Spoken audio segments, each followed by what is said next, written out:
This episode of the We Like Shooting Show is brought to you by Fax and Firearms, Swamp Fox Optics, Black Rhino Concealment, Polymer 80, Franklin Armory, and Brownells. Welcome to the We Like Shooting Show, episode 353. Tonight we're going to talk about tactical helmets, tactical plate carriers, the world's worst 1911 Reaume and more. Our panel tonight is small and petite, but very great. We've got Jeremy Paws from River's Edge Tactical. We've got Nick Lynch by my side here in Colorado Springs. My name is Sean Herron, and Aaron's dead, Savage is dead, and I want to welcome you all to the show. A lot of tactical tonight. There's so much tactical, and who knows if, Aaron said he has a plumbing issue, and I'm like, bro, you are a plumbing issue. Is it an apple? Probably. His kids just throw whatever the hell they want down the toilet. It seems to be specifically apples. Yeah, specifically apples. I'm sure other things as well, but not the things that are supposed to go down a toilet. Jeremy, do you have that problem in your house yet? No. Okay, good. Thank you. My kid's still in diapers. That's honestly, you should just keep her in diapers for her whole life until she moves out. Because then you're not going to run into any of these problems, and I think that's important. Because you don't seem like you're super patient. Why would you say such a thing? Because you're not patient at all. Talking to your mic. I'm very patient with children. What are you, like, writing a novel? No. I've never seen you. I was trying to get these show notes up. Okay, that's good. He also needs a new computer. Yeah, it took forever. I think it's Google. I don't think it's your computer. It's definitely Nick's computer. Yeah. You click a button and 17 minutes later something would happen. All right, let's do an ad read. All right, so we just got in the new Swamp Fox Optics Sentinel. I thought for a second it was missing, and I was like, Nick, what? This is their tiny little optic. Ooh, that one. Yeah, have you seen it yet? No, I Here, haven't. I saw it at SHOT, I think. I'm going to hand it to you. Told us about it. Yeah. So that is the Sentinel that It's fits. so tiny. It's going to fit the Canic subcompact. It's going to fit the Hellcat. It's going to fit the P365 XL, like all the little tiny stuff. Mm-hmm. Oh god, that thing! I remember that thing now. And super tiny. It's even thin enough to go on a 1911. Fit a 1911. Wow! Yeah, look at that. It's so skinny. You should mill that out. Unlike me, yeah, just the way it is. Yeah. That would be awesome. So I know people have been waiting for this. The Liberty and Justice are the bigger sized red dots, and this is going to be the one that fits the Shield RMS C cut. Pretty excited about it. I've actually had a chance to shoot it quite a bit, and I think you'll like it. So go check them out, swampfoxoptics.com. You can find 25% savings by using coupon code WLS Life, and trust me, it's better than everybody. No one's going to have a coupon code that good, and I think you should go use it. So check out the Sentinel. I've also got the Warhawk in. The Liberty and Justice are out now. The Arrowhead, we just did that torture test on YouTube. Definitely go check them out. I think you'll be pleasantly surprised with it all. All right, so I'm going to go ahead and introduce our guest tonight. He's a California-based YouTuber who hopes to educate people on gun laws in an attempt to change the culture in California. His name's Reno May. What's up, man? Thank you. Thank you. I'm excited to be here. This is the second time that I've been on a podcast, third. And the last time I was on one, I got so drunk I bought a Deagle. I'm hoping that doesn't happen again. But we can, only if you buy it from one of us. Okay. Is that how? So like a dual wield, right? That's the thing. Wait a minute. Is a Deagle? I see you putting that in your pocket, Nick. No, you don't. Is a Deagle on the roster in California? Yeah, so you can get the 44 Magnum in a variety of colors, and then you could buy legally the 50 Action Express barrel and convert it, but the only one that's on the not unsafe for sale list in California are the 44 Magnum versions. So wow, it's a added cost because everything in California is more expensive. When are you guys going to boog? See, I think we've just been beaten into submission for the past 40 years. So, we don't know what freedom is. I think that's the thing. There's a lot of court cases right now that are going through that are favorable. Pretty much all of the big ones at the Supreme Court right now would be affecting California and a lot New Jersey and a couple other states. But hopefully we don't have to, I think is the answer to that question. But we'll see. I mean, I would like to not get shot. I think that's one of my life goals, right up there next to, not my pants in public, don't get shot. Oh, like Caitlin Bennett? Yeah, Hey, ramen head. What's wrong with your pants in public? Sometimes things just happen. I mean, you don't have control over them. Several times. I almost had that happen this morning. Okay, well, to be fair, she her pants because she was too drunk. You just have an illness. Now, I've been pretty drunk and I've never my pants. Yeah, I've never my pants as a result of alcohol. Yeah, Caitlin, so get your together. And we're pretty bad, so Right? Come on, your pants just because. Your pants for Jesus. For Jesus. I think that's the show title right there. All right, so Reno, before we get into all this, how the hell? So, have you lived in California your whole life?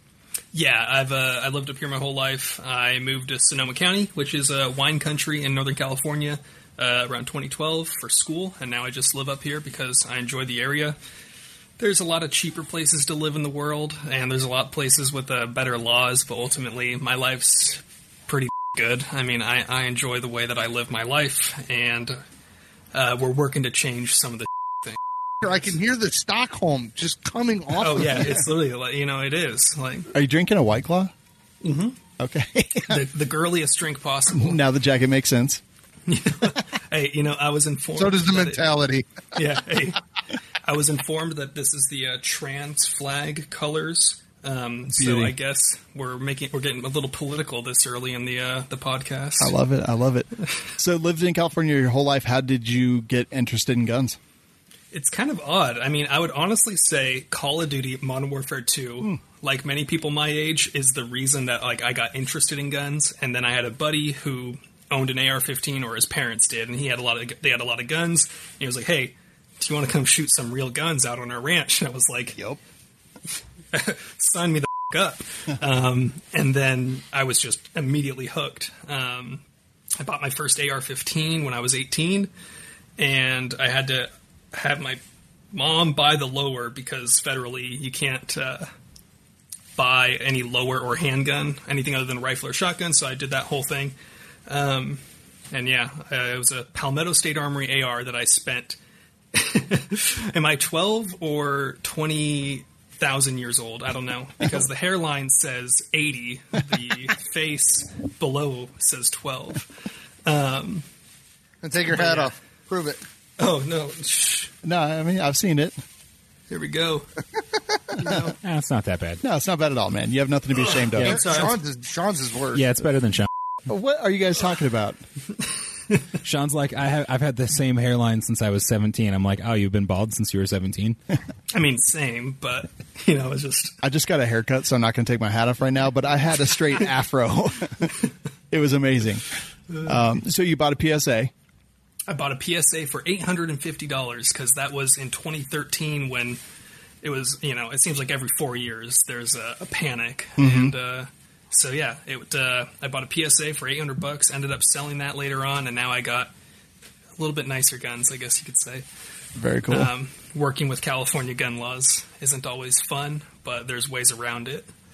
So being in California, how has family and friends and whatnot adjusted to your 2A liberation? I feel like I am very lucky with how I have been received. I think a lot of people, especially in California, are very closed-minded because people have only ever seen one side of it. Mm-hmm. And me having a college background, and I speak well with people when it comes to having disagreements and having adult conversations with people, which I know I curse a lot. So some of the people here that are new to me are probably like, how the hell does this kid have an adult conversation? He looks like he's 12 years old and he curses like a sailor. But the way that I speak with a lot of people that I do find worth talking to that are on the other side, they tend to receive it a lot better than I would expect. This is a red flag state, so a lot of people are very, they'll walk on eggshells. But I just kind of said, people that know me, they know me, and they know what I'm about and the kind of person I am. So I'm just like, hey, this comes with it. You can either accept it or not. Yeah, absolutely, man. Which is kind of awesome. So family's all been okay with it. They don't. Yeah, I mean, I come from a very like more rural area, so the people from my younger, like people that I knew in high school, people that I knew as family members, they're all kind of more right leaning, so it's already easier. But Yeah. the friends that I've made in college that are way on the other side of the aisle, they typically respect my point of view, and that's mostly just because of how well educated I am on the topics. So like if someone starts saying, why does anyone need an assault weapon? You know, it's a little bit easier to break it down and show them. It's not about why do I need to prove to you that you need it. It's about you proving that I shouldn't have it. Totally. So you're doing a lot of YouTube stuff these days. Like, what brought you to YouTube? So you got with guns and, you know. Yeah, so I started working in the gun shop in 2015 when I was in college still, which, if I realize now, could have been easy red flag territory if that was in effect back then. Right. So I started working in the gun shop from 2015 to 2018. There was a huge rush of gun sales during 2016 with a gun apocalypse in California. Yep. And then things kind of slowed down after that because so many people bought guns that the demand died down a bit. And we had a lot of spare time in the gun shop. So I had a camera that I had bought for my personal stuff. And I was like, we'll start making videos explaining the things that we don't want to have to explain to someone on the phone 700 times a day because people would call us because they knew, hey, those guys aren't full of let's call them and ask all of our gun questions. So I just started writing down things that people would ask a lot. And I'm like, all right, video topic, video topic, video topic. Yeah. And then I stopped after the gun shop closed in 2018. And then I picked it back up in 2019 because I made a video called How to Buy a Gun in California back in 2017.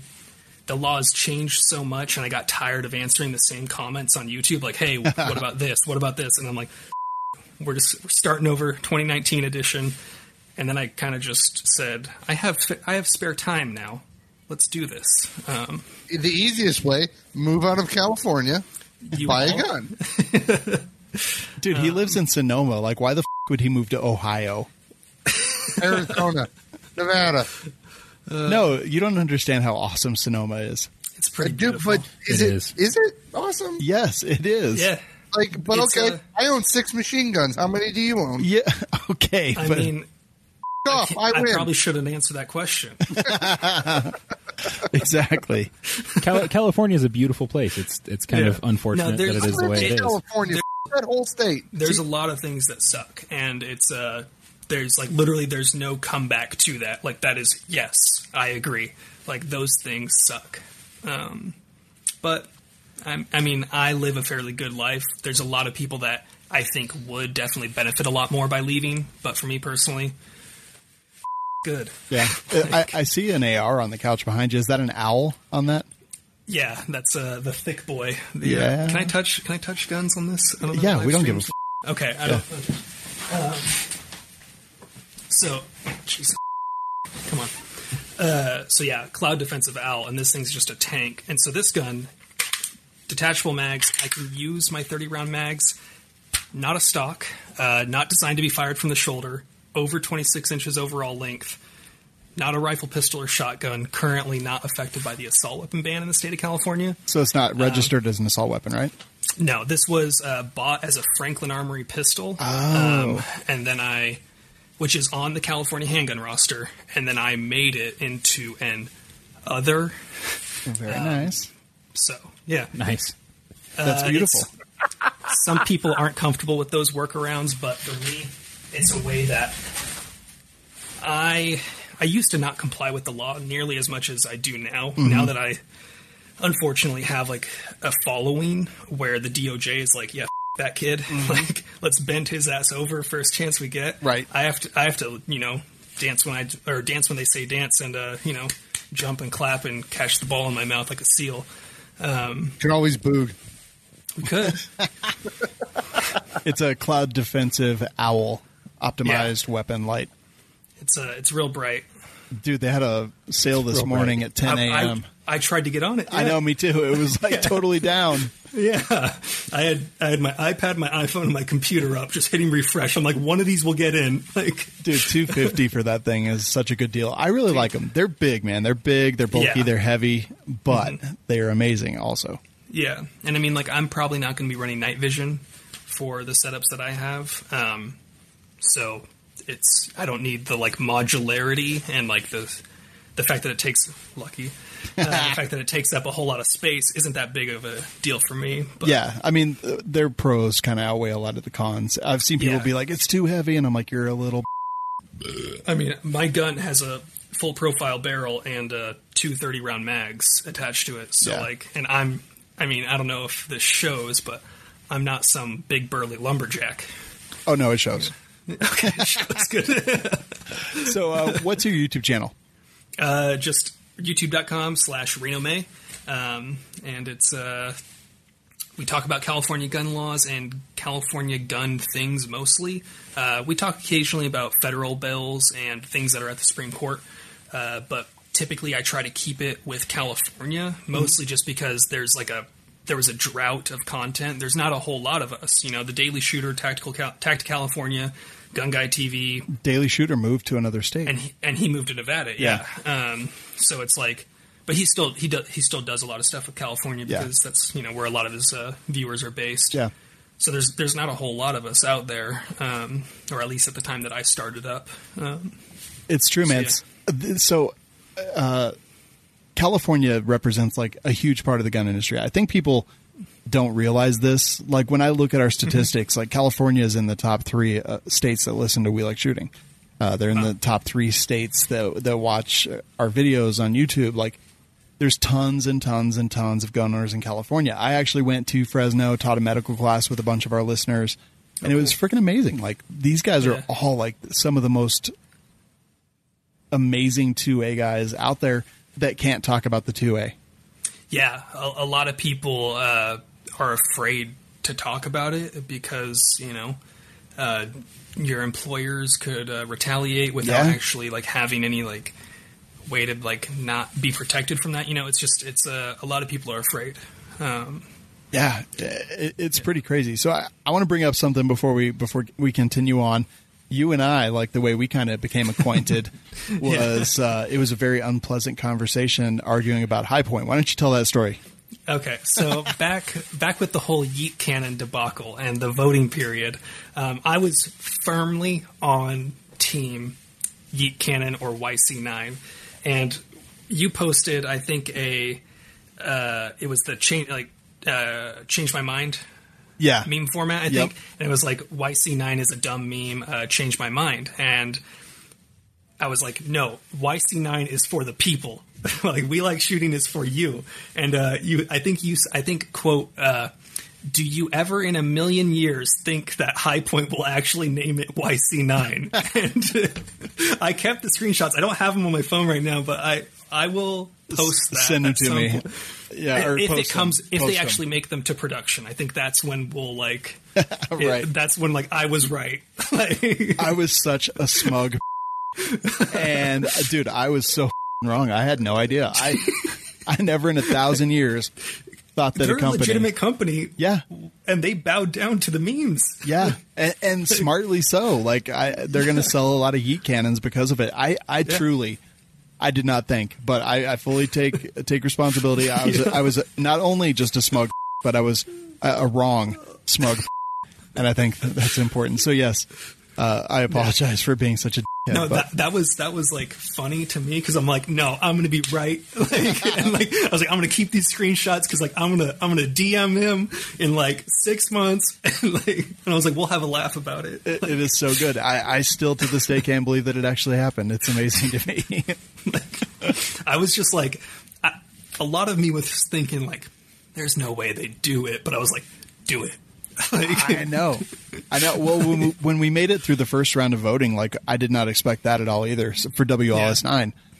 And I was like, well, I could see that. It's like We Like Shooting. That's like a statement as much as it is a brand. And I could see that they may go that direction. But I was like, they're never in a million years going to call it the yeet cannon. Yeah. Well, not only now are they still making the yeet cannon, but they've rebranded the original HP9 or what is it? The JP9 into the YC1 yeet cannon.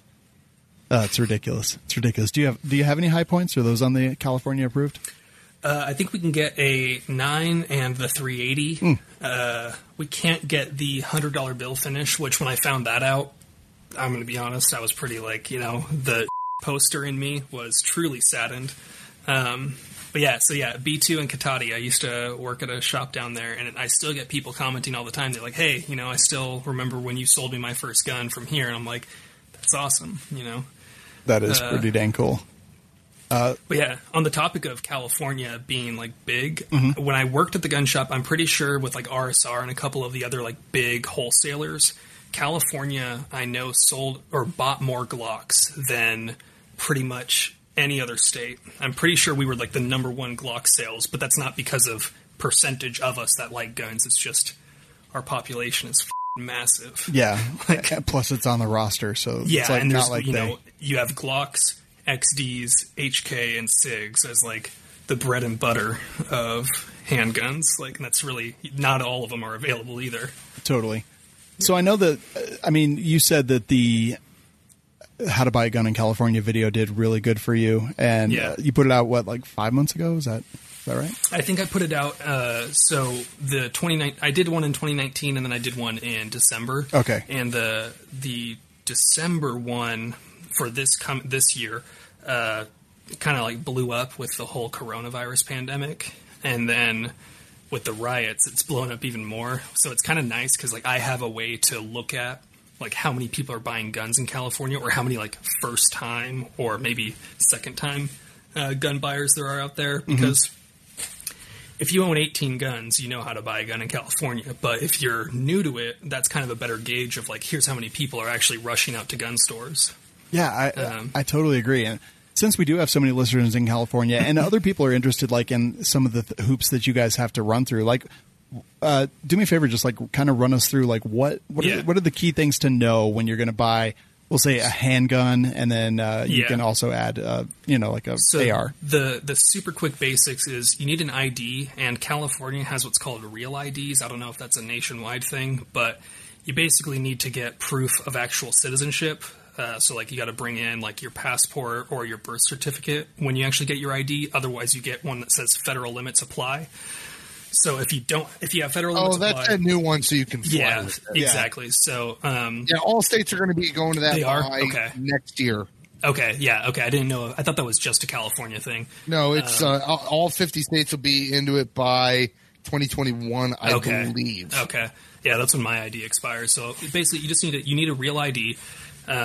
You need a proof of residency, like a utility bill, a lease agreement, or a vehicle registration if you're buying a handgun.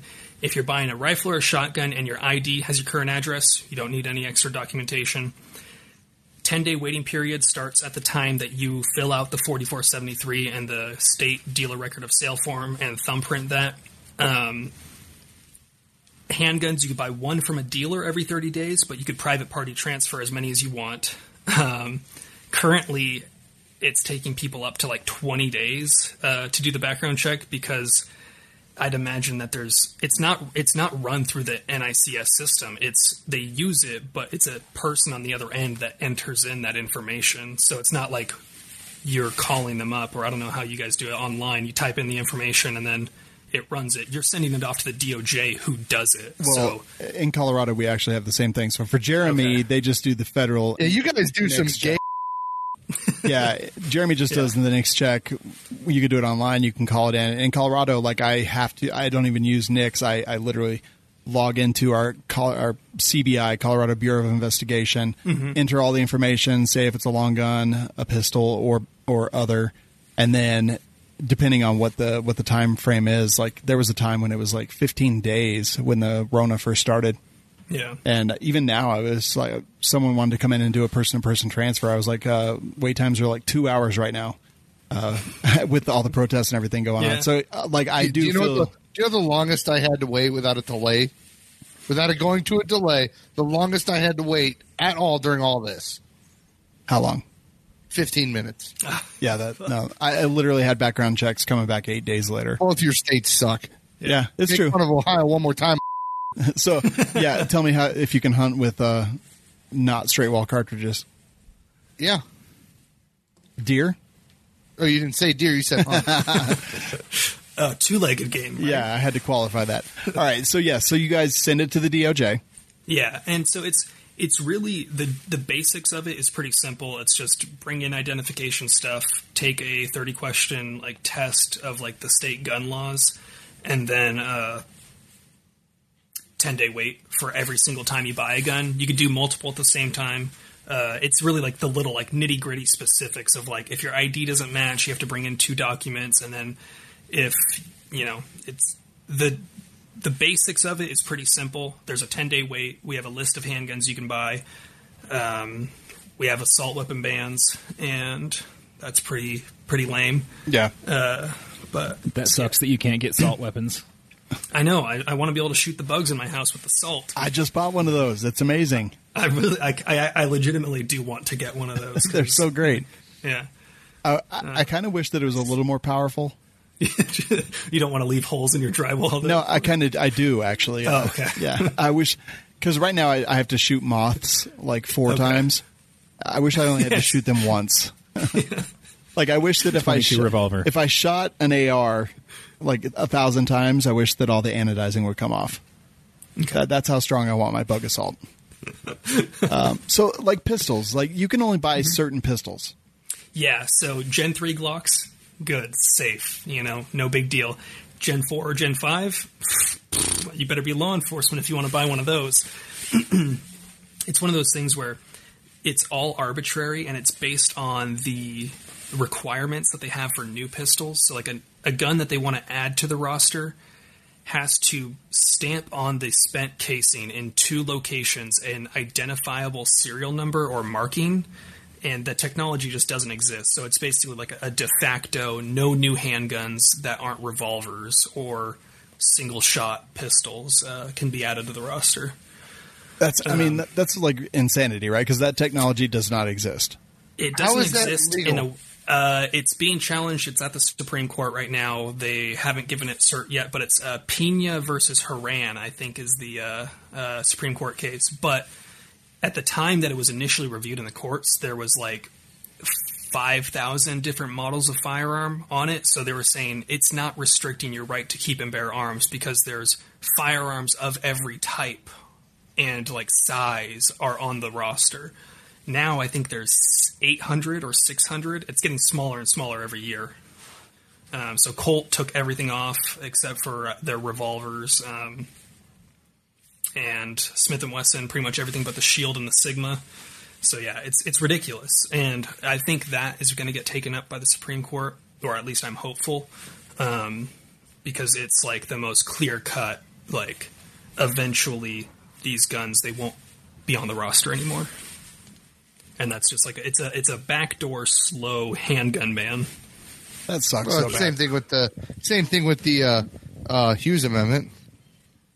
Yeah. Yeah, of like not letting you backdoor have slow machine gun ban. Yeah, it's like you could still have them if you have them, but eventually these guns are gonna disintegrate, turn to rust. So what if you move to California with a bunch of guns? Oh, you're chilling. So like if you have a bunch of off-roster handguns that aren't an assault weapon, I'm doing air quotes just because people get real upset if I say the word assault weapon and I don't imply heavily that I disagree. What if I have 2 actual assault rifles? So 2 full autos, I don't believe you can move here. Well, he can. He just has to leave them behind. Off-roster handguns, like you have a Gen 5 Glock. I tell people, I made a video on moving to California with guns. I tell people, buy as many pistol lowers and as many SIG 365s and Gen 5 Glocks as you can afford. And then if you move to California and decide that you no longer want them, you can sell them at a very high price. I'm thinking we should just do this. I mean, get dual residency 6 months of the year in California. Here's the thing: is like I know. So law enforcement people, they can buy handguns that are off roster. Yep. But then they can also sell handguns personally, like to anyone who wants them. Like I know people that. Yeah. I have a couple off rosters. Yeah, and you buy them from law enforcement. So the price is going to be more, but the ability is actually there. A Gen 5 Glock in California runs about $1,200, and if you find them for $1,000, that's a fair price, which is like stupid. It is kind of crazy. Someone bought an M&P Yeah. I got like $100,000. I just buy That's so what I'm many saying. guns and move to. Like, the only thing you have to worry about is the whole straw purchase thing. But, I mean, if you buy a bunch of guns and then later you move to California, cost of living is more expensive. I need to sell some stuff that I don't need. That's a fair reason in my mind. Totally. I feel like that would be pretty legally defensible if they really tried to you, Yeah. you know? I mean, Yeah, but I'm going to move right back out of the state once they're all gone. So Yeah. Yeah. But yeah, as a seller now in California, they limited it. You can only sell guns in the state of California 5 times for a total of 50 guns total. So you could sell 4 guns on 4 different selling transactions, and then to one person, you could sell 46 guns, and you're totally fine. that is so crazy, man. And I think it's literally to combat cops buying a ton of off rosters and selling them. Yeah. Did you, people can have, and I'm air quoting here, assault weapons if they registered them before a specific date. Like, Yeah, how does that work?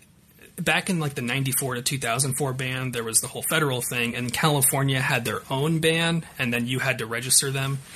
Then in 2016, there was the whole bullet button assault weapon ban, which meant we basically had to get like a tip of a pencil or a bullet to press the mag release to drop it. People would just put little magnets there. That wasn't legal, but, no big deal.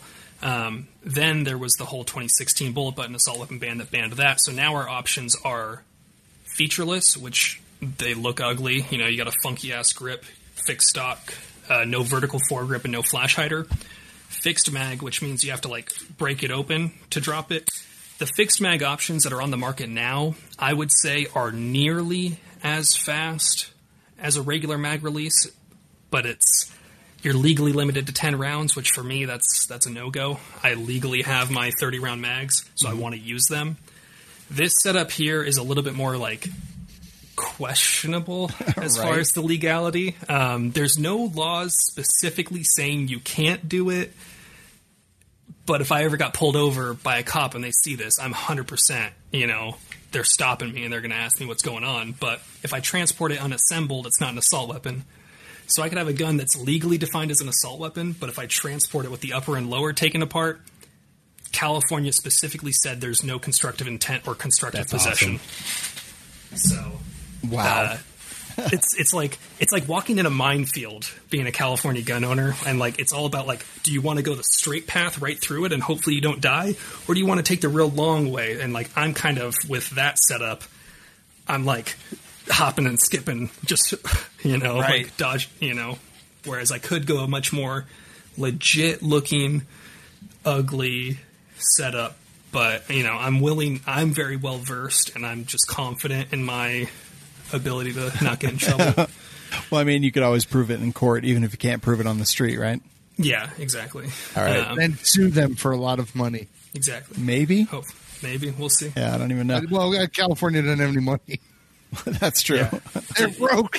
And the thing is like so I looked up my assembly member the other day, and he like supported Gavin Newsom's new budget that they're doing under the guise of the corona pandemic, and they're putting like $10 million towards the DOJ Bureau of Firearms in California, specifically for like new regulations and updating their systems. And it's like, I thought we were worried about the coronavirus killing our economy, and you're cutting people's wages, and you're putting $10 million towards a gun banning that has never been used in a crime?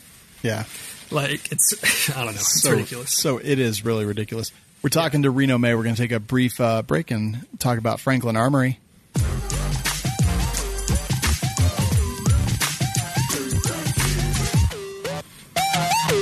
So we have a listener named Roden, and he talked about Franklin Armory. He's also in California, and kind of talked about them like really supporting Californians a lot more than a lot of companies. And even you just said that one that you have right there started out as a Franklin Armory. Like, how have they kind of supported California people? If you looked me dead in the eyes in 2018 and said, in 2020 there will be 3 AR-15 pistols on the California handgun roster, I'd laugh right in your face. I'd spit in your mouth, whatever it is to disrespect you as much as possible, because that would be like the dumbest thing I would have ever heard. But Now we have a 300 Blackout, a 5.56 and 2.23, and a 350 Legend on the California handgun roster. They start as a straight pull bolt action with a detachable magazine, which that's not ideal. However, the laws that have been written around converting a bolt action to semi-auto, they only affect single shot, meaning that you have to like break the action open, pull the bolt out, put a single round in, close it up, close it back up. So people then make their AR-15 pistols semi-auto with a fixed magazine.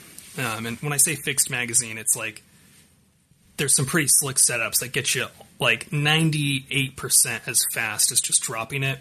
But it's a way for the average person that doesn't have to spend $900 on an AR-15 lower from a cop, and you can just go into any gun store any day of the week and say, I want that, and it's as legal as it possibly gets because the DOJ puts it on a list of safe for sale. So it's like that alone is huge.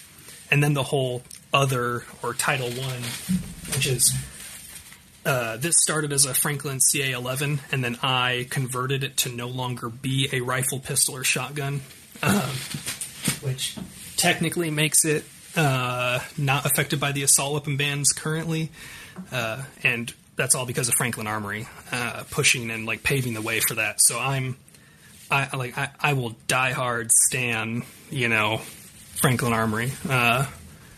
A lot of companies give up on California and refuse to do it. I mean, like Jeremy. Like Jeremy's like, move California. Yeah. Let their population get so low they lose all those electoral points, and they aren't anything left to the country. But all you people insist on staying there. Well, let them be a blue hellhole, and then move to other states that are purple and make them red. Well, see, you know what? The thing is, though, the people who live in California, a lot of them are blue people, so they want to stay there. They're happy with the laws. That is true. But to get back to it real quick, to wrap it up here, like that's one of the things. An ad read for Franklin Armory? Yes, that is one of the things, honestly, that really made us choose them when we were going through it. Is like the fact that they support. Like we have a huge California audience. Like I can't deny that by any means. And not only do they have really cool binary triggers, but they're also supporting the 2A people in California. And I think that's awesome. This is actually the BFS 3 for AKs. So we'll have this in our Wasser 10 pretty soon. Nice. And that's all available. FranklinArmory.com. Coupon code coming soon. But yeah, thanks to Franklin Armory for supporting California and also supporting WLS. My biggest fear is the blue people move out of California and start infecting the red states, and then their laws start getting. I mean, we've seen that. As the Democrat. Hello, welcome to Colorado. Yeah, exactly. And, Texas in certain areas. What's this Nevada bullshit? And Texas right now, like Turn Texas Blue is the newest campaign going on. Oh, lovely. Yeah, like what the f***? Do they not even know? I don't even understand. Texas has like their tech industry is booming, and I think that's a lot to do with it. Yeah. And because they have less governmental oversight as far as taxes and whatnot, the businesses cost can of living is freely. so much less in Texas than it is in California. But then you're going to have people from these states that are more regulatory in nature move to the places where it's free and then vote for the people that will then make it, which is why they left in the first place. It doesn't make sense, and I don't know they don't why realize they it. Yeah, it's like they don't realize it. I swear. Like, I mean, so Colorado's a sea of red, except for Boulder, Denver, and Fort Collins, and it's just crazy. I mean, like gerrymandering. Clearly, they're way better at it than we are at this point. Tell me what your thoughts on Roger Benitez. Oh, the patron saint of California. Yes. That man is the person who gave us Freedom Week with the magazines. He's the person that allowed people to buy ammunition for that very brief period of time. And he is set to hear the assault weapon ban for the state of California, which, if that gets in front of his desk, that could be huge because that could open up a whole wave of potential. We really have no idea how it's going to work, but it's that man. I wish he was younger and so that he could be on the Supreme Court, but it doesn't from what I hear, he probably doesn't have a long enough career to be a good SCOTUS appointee, but I love the man. He's, that man alone has done a lot for California. I mean, if I know his name, yeah, that's pretty impressive. I mean, those 30-round magazines that you have coupled there, that's Freedom Week, right? Yeah, exactly. And I mean, the bigger implications of what Freedom Week has given a lot of Californians, because they're grandfathered in. How do you prove when those mags made it in? Yeah, it's weird. I mean, my mags Magwell have date stamps, but there's no law saying you can't remove the date stamps. Well, there's just something weird about my Magwell. It like scratches right there. It's really weird. I It don't is. know. I gotta figure that out. It is. It's so odd. I don't understand it. But yeah, I mean, like that was huge. Like, did you drop some money on Freedom Week and Ammo Week or Ammo Day? So I still get ammo shipped to my door because I have a Curio and Relics FFL and a certificate of eligibility with the state. So that didn't affect me. I intentionally did not buy anything online because I was like, the Corona has already wiped out all the supply. I would like everyone else to get as much as they can. But I spent easily $1,000 on magazines in one day. That's a lot of mags. Yeah, I bought AK Bakelite mags because I'm like, those are going to be hard to source if it's not something I could just get shipped to my door. So I bought them for like $80 a piece for some like real nice condition. Ishmash, nice. I think, Bakelites. I was like, I don't know what I need. I just want the best ones. Yeah. That's so awesome, man. Yeah. But I mean, like, that had to just be like this moment of like, holy, like, dude, ding dong, the witch is dead. Yeah. Like, it was that I dropped everything I was doing. Like, I was hanging out at the pool with my friends, and I was like, Giano, get out your phone, order magazines right now. Yeah. I was like, I don't give a if we're drinking in the middle of the day with our girlfriends, I am ordering magazines right now. What do you need? I mean, it's epic. Like, it was, I mean, just like these little tastes of freedom in California, definitely, they did a thing, and they bought millions of mags by any account. Yeah, and I mean, like, the thing is, no one really followed the law anyway. People just broke the law, but now it's like, you don't even have to be afraid to own them. Whereas before, when I transported them, I was like, all right, I'm going to put those in a separate bag, put them underneath the seat, and then if I ever get pulled over and they see my guns and they, like, try to inspect or whatever it is, it's, like, it's never going to come up. It's never going to be an issue. But, yeah. Totally. Reno, you rock. Your videos give us all. Thank you. I appreciate that. And that's the thing. California gun laws, like I said, it's like walking through a minefield, It is. And even cops don't always know the laws. And that's the hard part is you might be transporting something legally. One of my subscribers actually ran into that. They were transporting a handgun legally in the state of California. Cop pulled him over, took his guns, and arrested him because he had a magazine that was loaded in the same case as the handgun that was in a locked container, which is legal. You can look at the DOJ website, the CHP website. Every law and court case says that that's not a loaded gun if the magazine is not in the gun that's loaded. Just saw that. Yeah. Somewhere else, actually. So, talk about some of the weird solutions, or not weird. I don't want to say that. Talk about some of the solutions for like AR-15s. You've mentioned a couple of them. Have you ever seen the Calicky?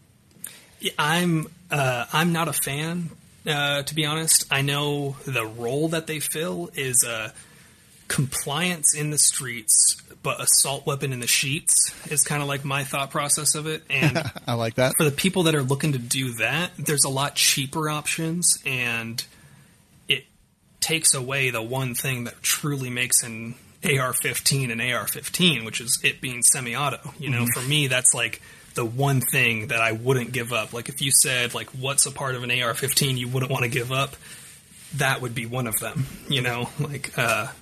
Yeah. So they have specific purposes, like hunting. I think they could be good. Running them on a suppressed gun or a long range gun, I think they would be good. But it's just the cost of buying the bolt and the Cali key with it is, like, for me, too expensive to justify. I can understand that. So what are some better solutions that you've seen? So the Gen 4 AR Maglock is pretty cool if you want to keep the look of the gun. It's a quick attaching rear pin that basically, instead of like the normal takedown detent, it's just you press a button on the side and it allows it to open up just enough to drop the magazine. And there's a ton of different options that do essentially that same thing.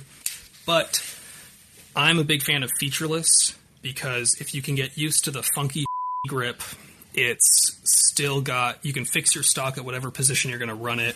If you run a muzzle brake or a thread protector, and if you just run an angled foregrip instead of a vertical foregrip. Opinion on the pink AR-15? No. Well, I mean, I guess if you're buying it for your daughter, I know Jennifer was talking about that in our Discord that we just opened up. Nice. But I mean, here's the thing: if it gets someone to shoot it more, I don't give a you know, like hot pink bedazzled. You know, let's add some chrome onto that. I'm like, first off, you're going to talk about pink ARs wearing that jacket? I don't think so.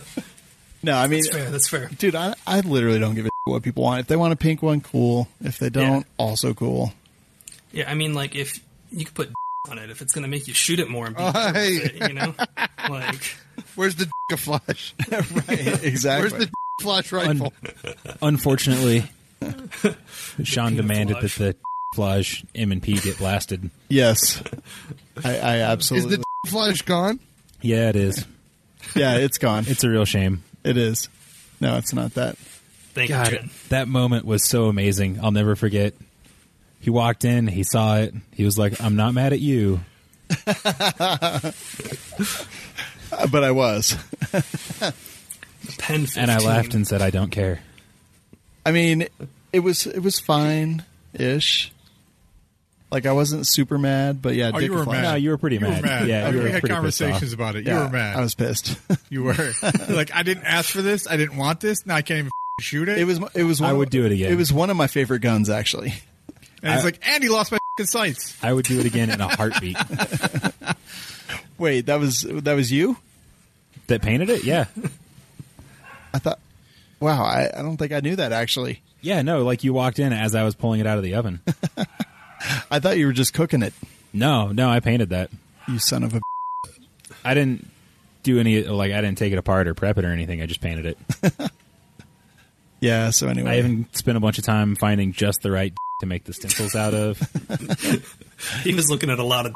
I was. He was. He was like, how veiny should I make it?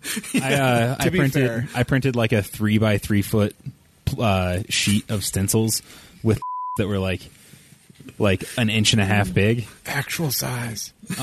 Actually, no, an inch and a half. It was like an inch. And then after doing all this stuff, I took the negative from the stencil, like the female or whatever, that just has all the little cutouts, and I put it on one of our doors in our shop and spray painted it. Thanks a lot, Nick. Appreciate it. Anytime. Yeah, appreciate you. God, that was amazing. It was. So what about what about the Precious, man? You got in some like weirdness. Yeah. Like, first off, tell us like what that was all about, and then tell us how you were involved. Well, so I have the power of God and anime on my side, so I am a true virtue signaler. And so that was something with the whole Terran video. No one was surprised that he turned out to be kind of creepy. It was just more like the jokes were true. Like, yeah, like everyone knew they were true. That's the thing. Yeah, it'd be like, you know, like no one was surprised. Like if you told me like, hey, Hugh Hefner was actually all those girls that whole time, I'd be like, I'm not surprised at all. Like no one was surprised. So nipple sized, okay, or size nipples. Which one would you rather have? God. I think. Oh man, which you could hide the nipple sized a lot easier. But why would you want to? Very important for the periods of time that you need it. Honestly, like, haven't you ever seen a sports bra? It'll be just fine. Yeah, you know, you're probably fine. You know, you just need some padding in there. Yeah, chill them up. You know. But yeah, so the whole Terran thing, I was just kind of like, I was really bothered by it. And at the time, I had like 2,000 YouTube subs, and it was just kind of like every week, it was just like a weekly thing. I came on and I said, just talked about whatever it was that I felt like talking about. And that was just like, that bothered me because I was like, you know, this girl was super young at the time, knew him when she was 16, and then you're telling me that he just waited right till she turned 18 so it was legal? Like, that's not weird. So I was like super weirded out by that. And then he made it a public apology, and I was like, okay. I addressed it, with my audience. I was like, hey, he made an apology. It's chilling, you know, no big deal. Or not no big deal, but it's like, he's going to move forward. I'm not into the whole cancel culture thing. It was just something like, hey, like I was bothered by this. He's apologizing. He's claiming that he's going to move forward with this. And then I'm sitting at work one day. I check my email on my phone at around 8 a.m. and I see something from saying like lawyer, like it was like associates. And I was like, oh, okay, what's this? And it was in my junk folder. I was like, let's open it. And it looked like it was some sort of like cease and desist in the title. I was like, oh. So at that point, I'm sweating. I got that stress sweat going on. I'm like, what'd I do? What'd I say? Like, am I fired? Like, who knows what's going on? And I open it up, and I'm like, and I'm not going to lie. At first, I was like, oh, because like first time I've ever received a cease and desist in my life, and I was like, I saw these legal words that, when I look at legal words, it's like gun law text. So that's like my bread and butter. I know what this is saying. And it's like, your defamation, your copyright infringement, it's like you're associating with stolen property, like stolen IP. And I was like, oh. So I'm like thinking like, oh, I got to go like put that video on private. And then I was like, wait a second. That's fair use, baby. You. Exactly. So I was like, you can't do that. Like, you can't tell me no. So I just posted it up on Instagram. I tagged a couple meme lords and I was like, yeah, so he said this, that. And that's kind of like, I think, what brought me into the limelight. Yeah. Which is like, that wasn't my intention. I still, to this day. The proper response is cease and desist this. Yeah. And so I was like, you can eat my entire. And I said that on video. I was like, I'm not taking that down. Like, if you reached out to me and said, hey, like, there would have been a way that if he reached out to me properly, in my mind, I probably would have respected that if he was like a decent person about it. But he wasn't, Well, there's nothing that screamed in that video that he was a decent person. Exactly. No. And, it's like, it's just. I mean, look, like, there's so much wrong. Like, ultimately, it was just two people who clearly have a sexual relationship. Yeah. Like, being whatever. But it was creepy as hell. Yeah. And it's like, for me, it's like, even if at the time she was 18 and they were in a legal relationship, it's like, that he was introduced to her at 16, started working at the company at 16 or 17. And it's like, you're telling me that you never made passes on a 16-year-old girl. And then when she just turned 18, you happen to be in a sexual relationship. Doubt. I mean, maybe. Yeah. But now she's in Modern Warfare. Yeah, and I didn't buy her operator because I just... Me either. Yeah, like, I don't. Yeah, I bought two lambs. I bought two lambs the moment it was available. Oh, immediate. I was like, that's an auto cop. I'm buying that. I have not bought like any of the in that game, other than just the game itself. But as soon as that was available, I was like, $15 or whatever it is. It's easy. Yeah, yep. 15. Well, I was like, little like man. I didn't want to buy hers because I'm like, I'm not simping for this girl. Like No. she, like it wasn't about her. Like I don't have any personal connection. I have literally talked to her once, and it was. I sent her a message. I was like, are you the new operator? Because at that point, it hadn't been announced. It was just her on the home screen. I was like, is that you? And she's like, yes. And I was like, cool. And that was it. That's the extent of our conversation with each other. When she came out with that, like, hey, we want to move past this. Please don't share any more videos, yada, yada. I think that was because she had marked the deal with Activision, and she didn't want it to go south. Dude, no, that had to happen like a year in advance, right? Because they have to do all the green the mocap. Right. But I mean, just the fact that she knew it was coming down the pipe, and then suddenly this That's true. appears out, then she's probably all freaked out, like, oh no, they're going to cancel my person. I don't know. I would think it would help. Yeah. I think that this was all carefully orchestrated, personally. I'm surprised her catchphrase isn't when she kills somebody. You're so stupid. You're so There's stupid. some women in this planet whose only value to the world is the hole between your legs. If that's what you're going to use to make it through this world, just own up to it. I don't care. Nobody cares, but just be honest about it. So here's the thing is, like, I actually kind of hated her a long time ago because We Like Shooting is actually the people who broke the news of Rochelle, the flight attendant who said some dumb to some liberal magazine at SHOT Show 2 or 3 years ago. Yeah. Like, we broke that news, and Jade came after us hard, and I was just like, nope, don't care. Yeah. And it's almost like it's like a cult. It is. Dude, go look at their social media right now. It's the exact same shit, like, all the time.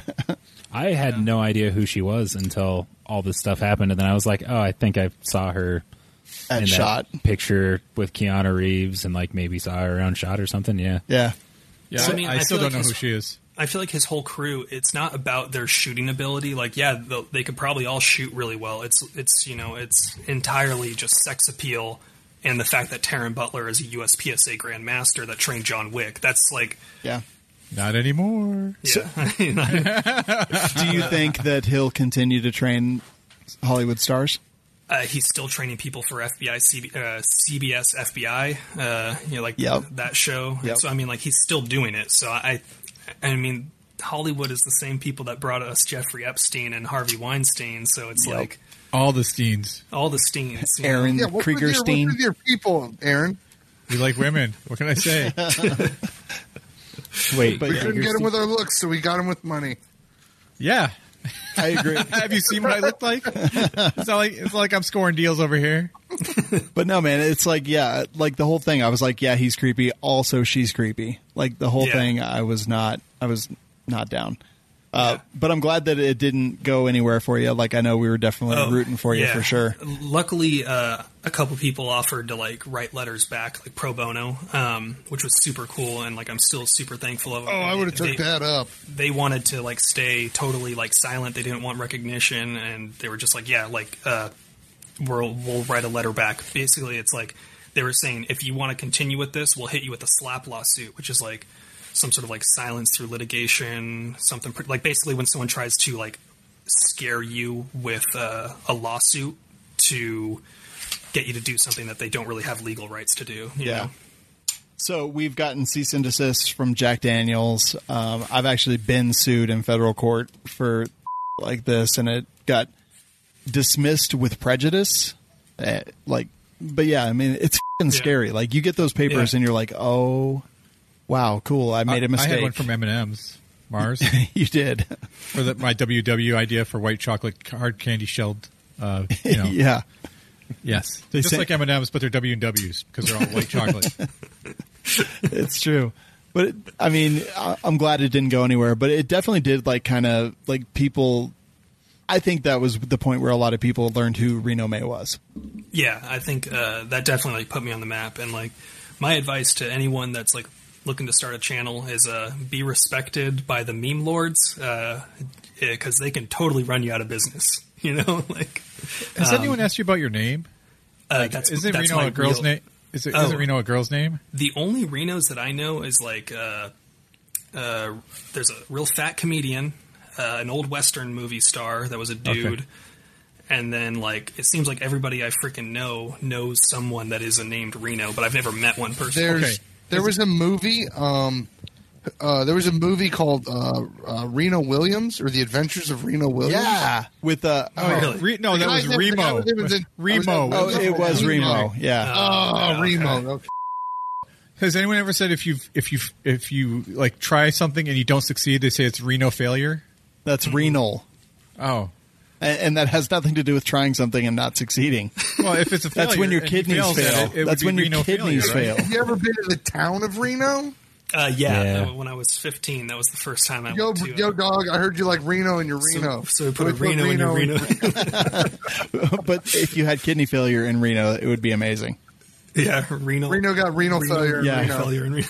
That's hard to say. While playing Keno. Wait, hold on. I'm going to write that down. Reno got renal failure in Watching Reno. Remo Williams. Well, who's in Remo Williams? That was the guy that was in Tremors. Fred something. Yeah. But who was it? Wasn't he like God? Who was he before he got the facelift though? Because he was grab a White Claw real quick. I'll be right back. Okay, yeah, no problem. We're going to discuss this. Kick him off.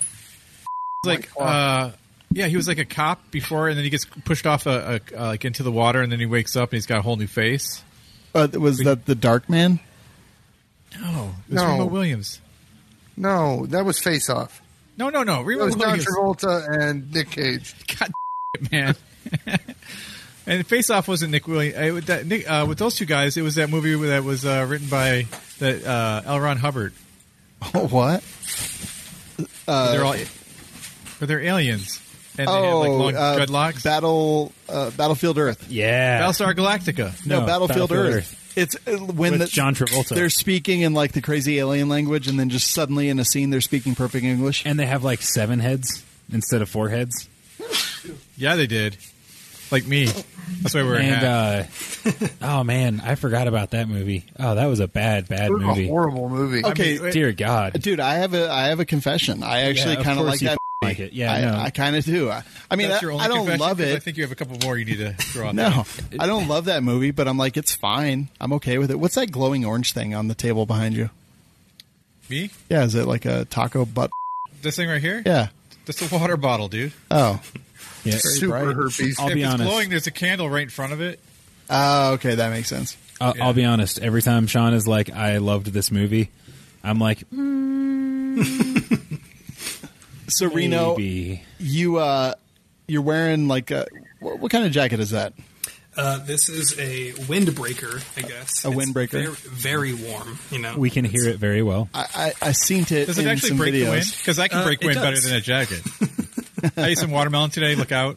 He's trying to appear like he's bigger. Well, no. than he actually The thing is 'Cause he's It's like a lizard that like puffs out their neck. you yeah. know? Well, the thing is he's been wearing like the Boog Hawaiian shirts up until I don't know, like a week ago. Yeah. So are you we know. switching now? Is this a thing? Are we supposed to switch to windbreakers from the Boog shirts? Is that the new thing? I mean, you know, Garand Thumb, he canceled Hawaiian shirts. I'm not going to stop. I got to tone it back. You know, you got to dial back. So now I'm finding other that's flamboyant, I guess. Okay.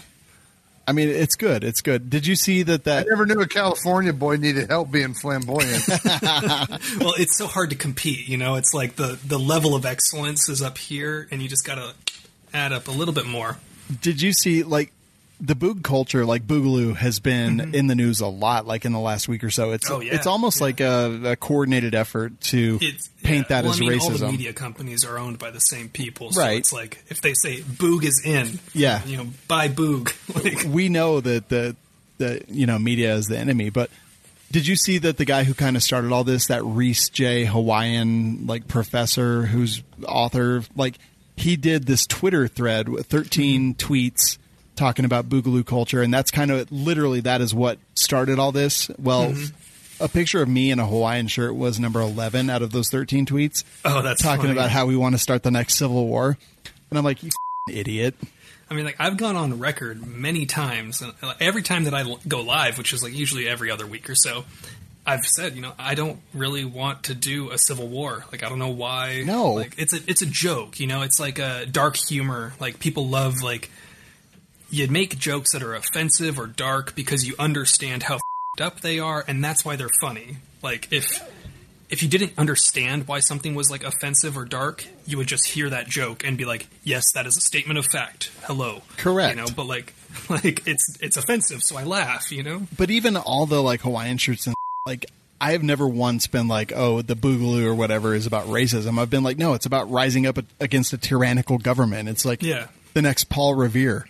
Well, the whole point is the government's gone too far, and we're like, back the f*** up. Yeah. So, and go ahead. Oh, and I mean, like the whole like them trying to conflate like white supremacy or like white nationalism with it is like, bro, like what? Like, oh, honey, what is you doing? Yeah, I don't get it. Where did you find that? Where did you get that? Like. In the same way that not every left-leaning person is Antifa, we are not all white nationalists. I'm not going to say that there aren't gun owners that are racist, but there's, you know, as a mother of a dead kid, graveyard humor is a thing. I have to laugh or I will spend the rest of my life screaming and crying and will never get it up. Yeah, I mean, it's, you know, dark humor is a way for people to, like, deal with the difficult things in life, you know? Yeah. But I just think this is the best example I can think of, like, of the media really trying to push a point and make it a thing that it's not. Like, there are people who wear Hawaiian shirts that are racists. Yeah. In the same way that there's people with facial hair that are racist or people without facial hair that are racist. Yeah. And, you know, it's like... Yeah. I'm shocked. Yeah. Like... It's insanity. Yeah, so you're still going to wear the Hawaiian shirts, right? Because we are. Yeah, I'm still gonna. It's just, you know. Well, that's only summer dress. Winter dress, it's big igloo. Okay. It's the big luau in the summer, big igloo in the winter. So it's sealskin parkas. It's seasonal. Yeah, it's seasonal. Baby sealskin parka. That makes sense. Yeah, baby seal, freshly clubbed. I mean, I'm totally down. Yeah.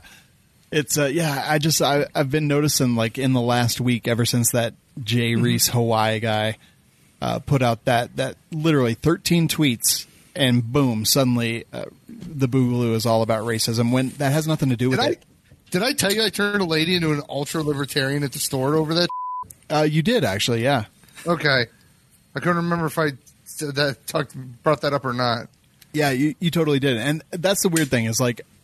Boogaloo is like exactly about everything that's going on in the country right now, right? Like rising up against a tyrannical government. Like you talk about all the protests and stuff that's going on. It's like rising up against a tyrannical police force or what they see as a tyrannical police force. I don't want to put that label on it, but you know, that's exactly what the Hawaiian shirts kind of represent. Yeah.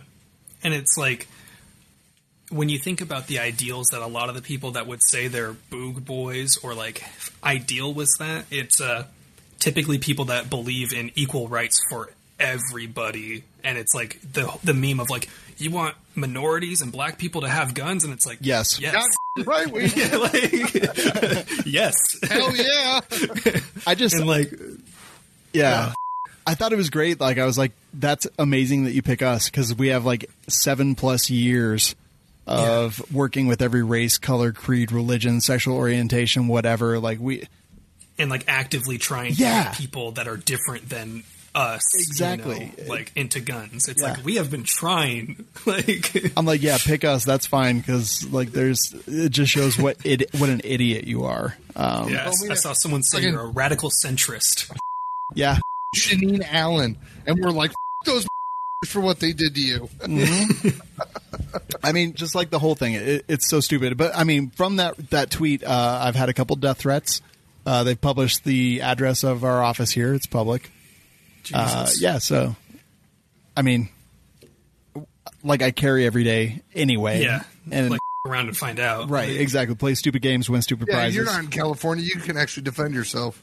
Plus, I have machine guns. In California, most of the land mass is actually pretty easy to get a concealed carry permit. It's all about what your sheriff determines good cause, and most of them it's self-defense. You know, it's nobody lives in those areas. Yeah, L.A., San Francisco, Santa Clara, like all the most densely populated areas where all the people live. You're not getting it. Yeah, exactly. Well, it's like 35%. So yeah.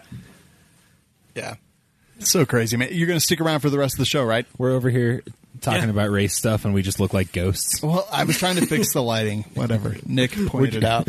We're just like eyes and a mouth. Just white over here. Casper. My kid had a mud mask on today, and I'm like, no! Oh, God. Take a picture, and he'll never be elected as a right? politician. I'm like, do not, because I'm like, go away. That's not good. What is it with like people that want to become politicians with like doing blackface? It's like you get someone that's like 15 years old. They're like, I want to be the next like senator, and it's like, all of a sudden they're just like, I'm also going to do blackface, and it's like, dude, there's so many. I don't know anyone personally that's ever done blackface. The same. It seems like there's a lot of politicians that have done blackface. Did you see the dude who showed up to one of the protests like completely painted black? Oh God, dude, he looked like a Dro elf. Oh my God! God, it doesn't count because it was in Canada. Was it? Yeah, Justin Trudeau. Yeah, no, it was just a dude that showed up to a protest completely. He had, he got arrested for disrupting the peace. Yeah, why would you do that? He probably thought that he was doing a good thing. He was like, I'm standing in solidarity. Oh, it's boy. Like, no, dude, that's not the way you do it. Oh, honey, like, what is he doing? It's like, oh, honey. He should have just shaved his head. Dude, I was like, they arrested him so he didn't get murdered. Yeah. Oh, yeah. That's your best chance of staying alive. They were like protective custody. Yeah. Oh, man. Sean is the ultimate radical centrist. I am, man. I look at both sides of things, and some things that come down on the right. And I'm far right. I learned that. Some things I come down on the right, and sometimes I come down on the far right. Yeah, Jeremy's so far right that he's fascist. Oh, he spells right RICRIE REICHT. Yeah. He's far right. Or no, there's no T. Reich. Far Reich is what you're trying to say. I think. Thank you, Sean, for fixing that for me. Dude, I was like, where are you trying to go with that? I was like, what the is a Reich? Reno, where can people find your YouTube channel? YouTube.com/Reno May. Just RENOMAY. All right, awesome. You're going to stick around, right? Yeah, I'll stick around for like 30 minutes or so. What were we going to say if you look up? If you just look up California gun laws, or if you look up my name, it shows up, which Reno is very hard to compete with, but if you type Reno on Google, I'm the 5th thing that shows up. Or on YouTube search, if you type in Reno, I'm the 5th, like, autocomplete, so it's pretty easy to find me. Perfect. You know, Reno does sound like a cowboy name. Have you considered just going full cowboy? Well, people, every time that, like, I have, like, conversations with people that I meet through the internet, like you guys are one of the first people that didn't ask, is that your real name? Like Tundra Tactical, Fit and Fire, Johnny Bragg, they all were like, so like they were going to send me something. I was like, yeah, Reno May, and here's my address. And they're like, so who do I make it out to? I was like, no, like that's my name. And they're like, it just, nobody believes me. Well, we're just not that kind of. No, my stage name is Sean Herron. It's fake. That's the name I made up because I didn't want to share my real name. Yeah, I up on that one, but dude, Reno May. I went too far. Yeah. I used to be very like good. Like if I wanted to apply for a job, it was going to be hard to find me. You can't Google that because May is a month and Reno is a city, and it's just all you get is news articles from Reno, Nevada in May. But now it's like I show up. Hey, Control Pew. Yeah, I was going to wear my plate carrier, but it's just way too hot, and I was going to rep the Control Pew. Some of the new loot that they sent out. I'm just going to get that. Oh, here, hold on. See if that zooms. Boom. Deterrence boom. dispensed. Motherfucker lives in California, but apparently can't afford air conditioning. No, it's just this windbreaker. I was just going to say. Is not conducive, and then if I turn to the AC on, it provides background noise because it's just too god powerful. And the noise between the windbreaker and the AC would just be...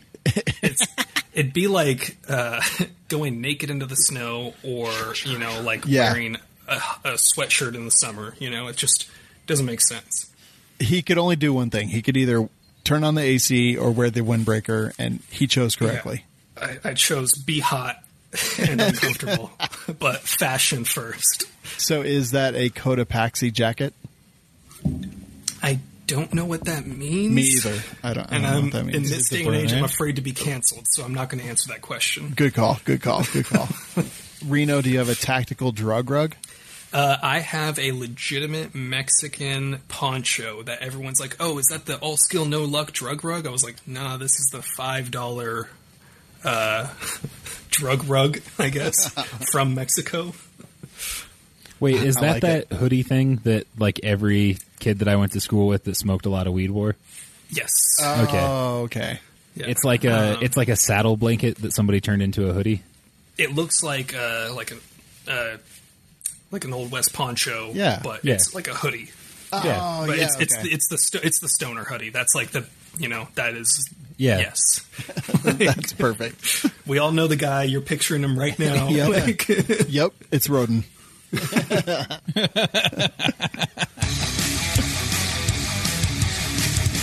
All right, so real quick, we are going to talk about Faxon Firearms.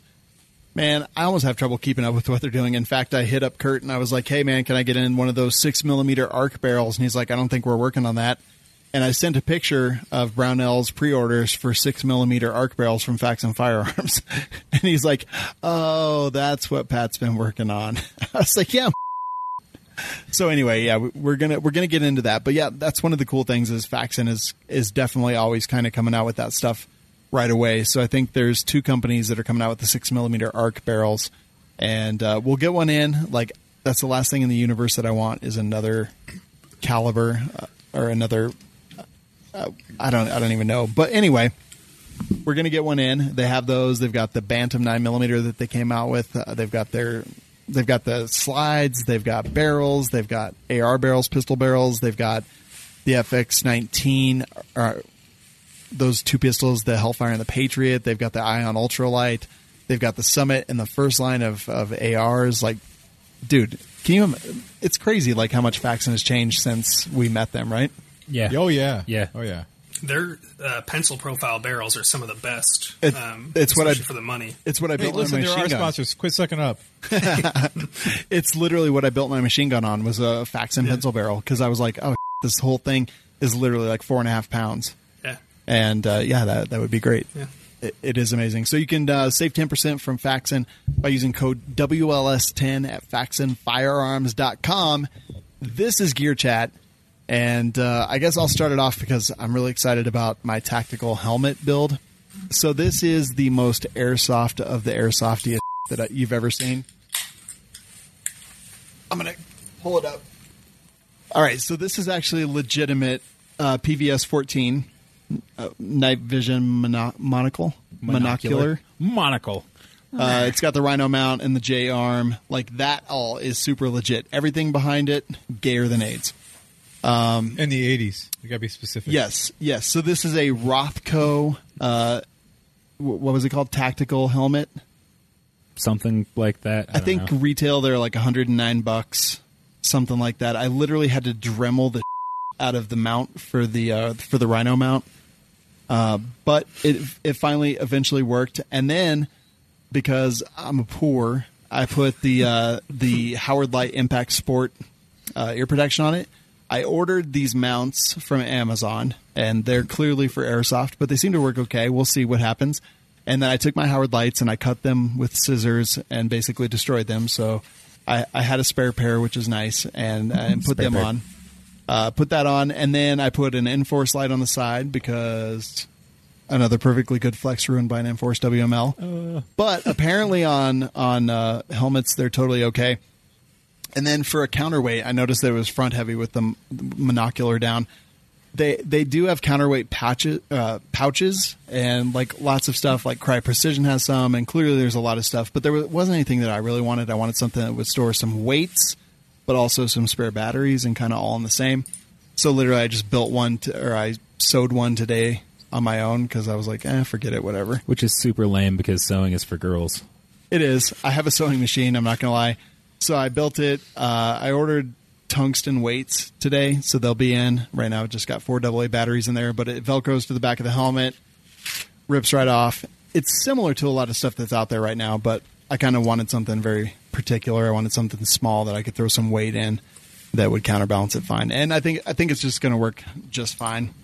It seems to be fine. I already had the Cordura here because I ordered it for something else I was working on, but I did have to go buy the Velcro and the elastic for the batteries. But all in all, I mean, besides the PVS 14 night vision, this was, I don't know, like under $200 for everything but the night vision, which I think is actually pretty cool. And I think it's going to work just fine. There's probably some challenges that I'll have. I'm going to shoot a Nightfire class with Kanaw's Tactical Group very soon. But yeah. When's that scheduled for? Looks like the next one's going to be September. Okay. It's ways out. Yeah. Right around the corner. Well, the problem is the days are so long right now. It's like really tough to do a Nightfire class. But dude, so the landlord came in to the office today, and I was sitting at my computer with my helmet on and my ear pro off, and I was just sitting there, and he like looks in my office, he's like, "Hey," and I probably looked like a psychopath. Dude, I was so embarrassed. I tore it off so fast that I like cut my neck. But Sean's just like, yeah. The lights are off and he's just heavily breathing. It was so weird. I can see through your window. Dude, I was so embarrassed. Like, so embarrassed. Me. That was exactly. If you thought he was creeped out then, imagine how creeped out he's going to be when he sees you in the tree outside his bedroom window later tonight. Exactly. Well, like in the opening scene of, what is it, Adam Sandler movie where he's the Little Nicky. Oh. Yeah. John Lovett is sitting in the tree watching the mom. I haven't seen that movie in a long time. Yeah. So anyway, this is something that Nick and I have been talking about for actually a long time. Our buddy Mike helped us put this together. It was expensive, but not like as crazy expensive as an actual PVS 14. We assembled this from basically scrap parts. And yeah, honestly, the helmet cost about half as much as the night vision did. But yeah, I'm really happy with it. It's a pretty slick setup. Yeah. I'm pretty happy with it. We'll put it to the test. We're going to put out videos of like the assembly of the night vision and everything and all the parts you need and how to do it. And I'll put out a video of like the helmet and stuff too. But man, so our like, what is it? Suite here. We have most of the offices in the suite, but no one else ever shows up. So we pretty much have the entire thing to ourselves. And at night, as soon as it gets dark, I just turn off all the lights, turn on the night vision, and just like literally just run room clearing drills and stuff. It's kind of awesome. Nick, you've actually been doing some stuff with the psionics, right? Yeah. So I'll have a similar setup shortly for the psionics, and we'll be able to compare them and fiddle around and see how much better the PVS 14 is than the psionics as a night vision binocular. Now, having walked around the office with the psionics, and it's got that little bit of a delay. There's just a little delay, yeah. The cool thing is that you can actually watch yourself walk into the wall 30 seconds ago. Yes. So it's pretty live interesting. feedback.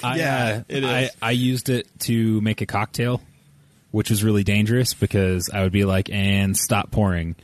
And I would like lift the bottle upright, and then all of a sudden, you know, like there's more liquid in the cup than there was supposed to be. And I'm like, oh, God. Yeah. But it is kind of fun. Are you allowed to own night vision in California?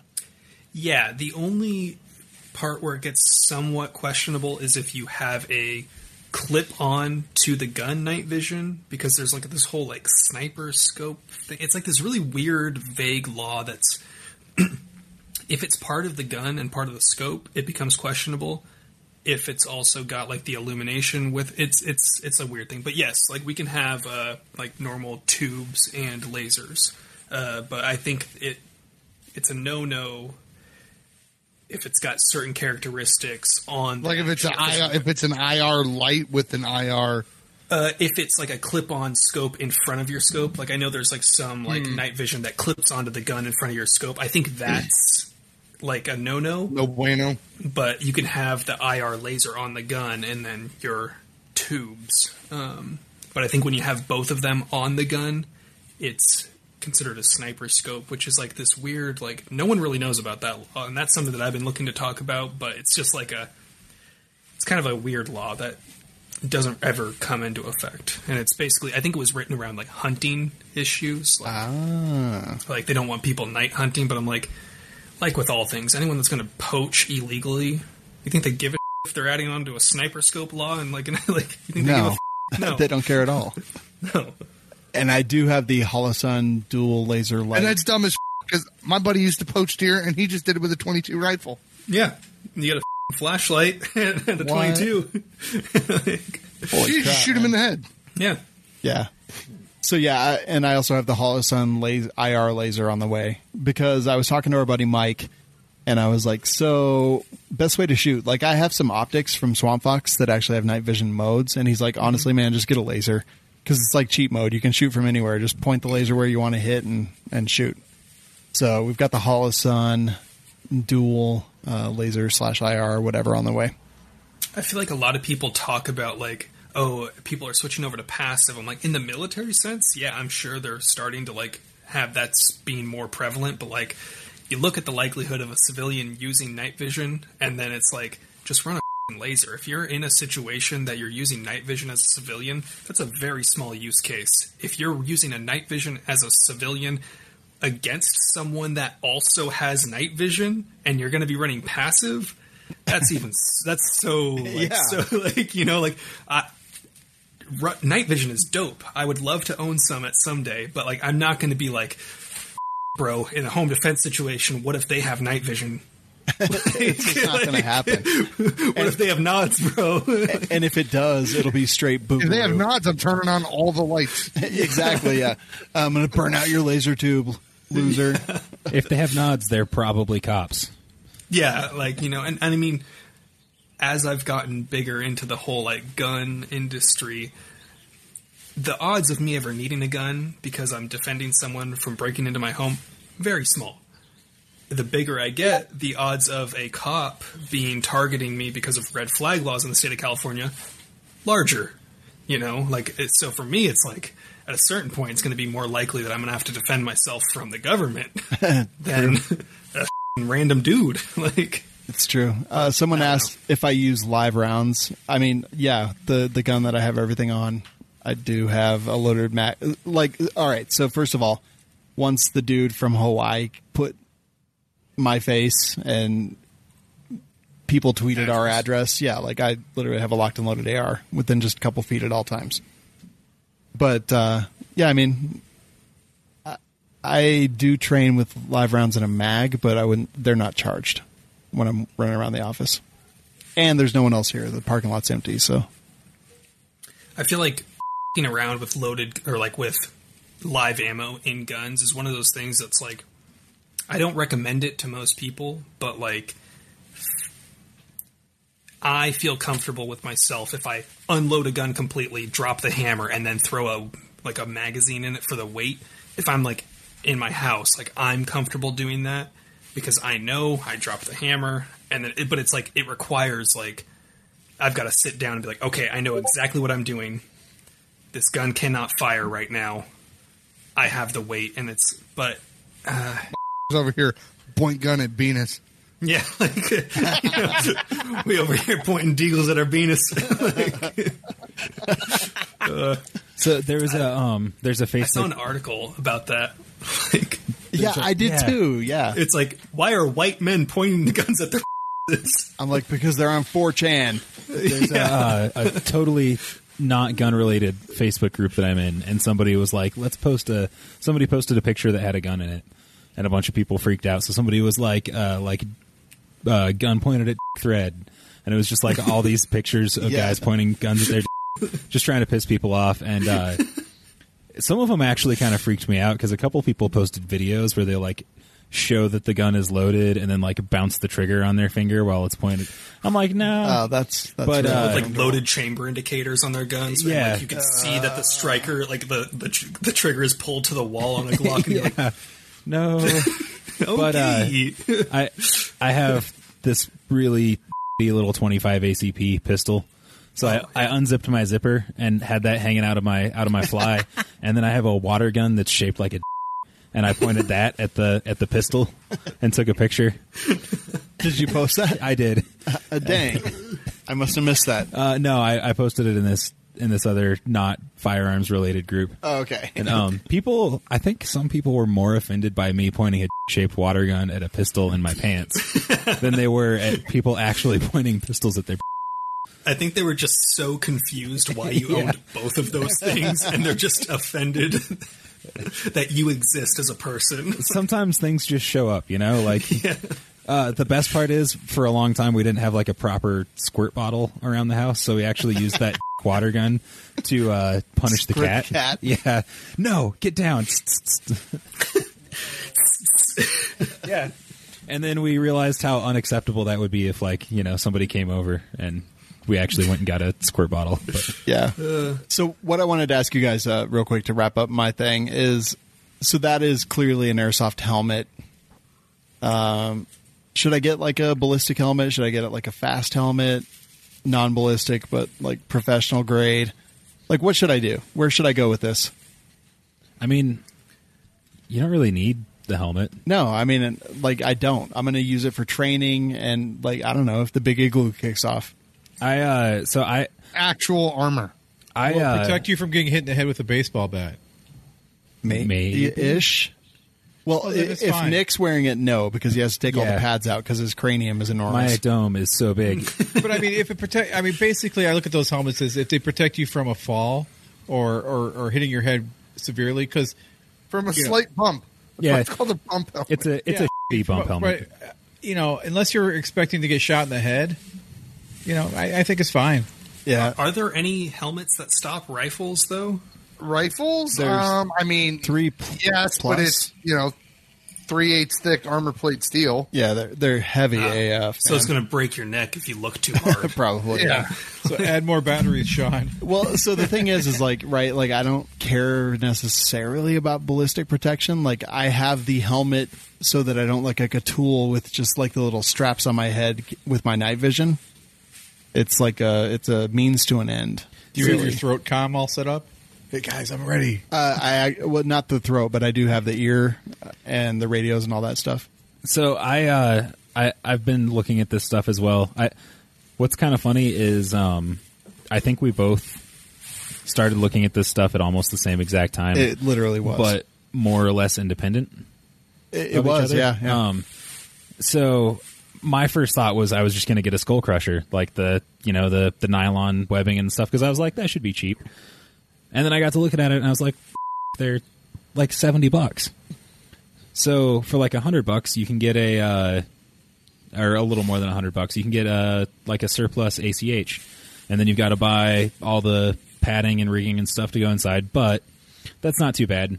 So I was like, I can buy that at a piece at a time or whatever. And I went and I was set up to get one of those. And I was like, I don't really need a ballistic helmet. It's overkill, but it's not that much more expensive, and might as well, right? Yeah. The problem is my head is so big yep. that I am on like the max end of an XL ACH, which is not super easy to find. And when I could find them, they were significantly more expensive. So I kind of gave up on that, and I'm going to get one of the airsoft ones because, like I said, I don't really need the ballistic protection. I just want a way to put night vision on my face. Yeah, we literally ordered it while we were on the show tonight. Yeah. So, and that's the thing is, like, I looked at those just straps and stuff. What'd you call them? Like a skull crusher. I don't know what the proper term is, but I looked at that. I will say, so this helmet that I have has been nothing but a nightmare. Like, I have had to Dremel the out of it to get everything to fit. I had to pound the ear protection mounts in with a hammer today. Like, it is a piece of but that stupid ass Boba Fett helmet, tactical helmet that I bought from Amazon, everything fits perfectly. That's awesome. But I'm just not going to fall into that trap. No, you need to, man. No, I'm already a fat nerd. I don't want to be like that fat nerd. If the boog happens, wear that helmet. Dude. I mean, I can. You will. I will pound the ear protection out of this one with a hammer and then just slide it into the I mean, I have a helmet for the boog. Yeah, we should. You have a legit helmet. So call sign. I have a Kevlar military fucking. So call sign Alleycat actually sent me a bunch of links and stuff where you can buy that helmet for pretty inexpensive, and then all the mounts and stuff that you need to put all this stuff on.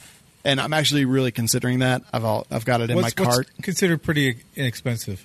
For everything, it's like $300 plus. Okay. But dude, ballistic helmets are really expensive. Yeah. Well, 3M makes some reasonable priced ones. Someone just said Reno's mom told him he has 5 more minutes. Yeah, it's my fiance.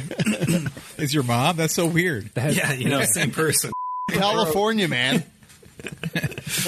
They took the 401 over, and she's a... in California, you can identify as whatever you want. So, I actually just live by myself. I just pulled a string, so it made it seem like someone was... Right. You're like, hold on, let me turn my mic on and turn my head to the side and talk. Or off, I mean. Reno, what's the most exciting gear, gun, whatever that you've got recently that you're, like, stoked about? Desert Eagle, by far. And it's... I allowed 2010, 14-year-old me to dictate 2009 me to dictate the purchases of 2020 me. I've wanted a Desert Eagle since, Call of Duty Modern Warfare 2. I was like, that's badass. I've always known they're not practical, they're not useful, they're not cheap or affordable or good to shoot, but they do big boom. They're in video games, and they are cool. And I'm just going to grab it. It's in my safe right now. Do it. We all know what a Desert Eagle looks like. We're the ones that are allowed. Looks like, we're the ones that don't have a problem getting guns. Well, so the Deagle, I've always wanted one. I know the code now. But only the beeps. Okay, good. For the beeps, yeah. So this is the only gun that I actually care for, in the sense that, I got to throw the gold barrel on it. But so we reviewed that 357 Desert Eagle and we hated it. Really? Did you have issues with did you have issues with it cycling properly? Yes. That's what I've heard. The smaller caliber I've heard is way more finicky. Well, yeah. I mean, you have to have basically plus P to make it cycle. You have to have plus P or super hot defensive loads. Dude, we couldn't get anything to cycle in it except the most hot of the hot. Yeah. I've heard from people that own several that the 44 Magnum is a little bit more finicky than the 50 AE, but the 50 AE is like, you can't f*** it up because the only people making 50 Action Express are making it. If it doesn't work in a Deagle, why the f*** are you making it?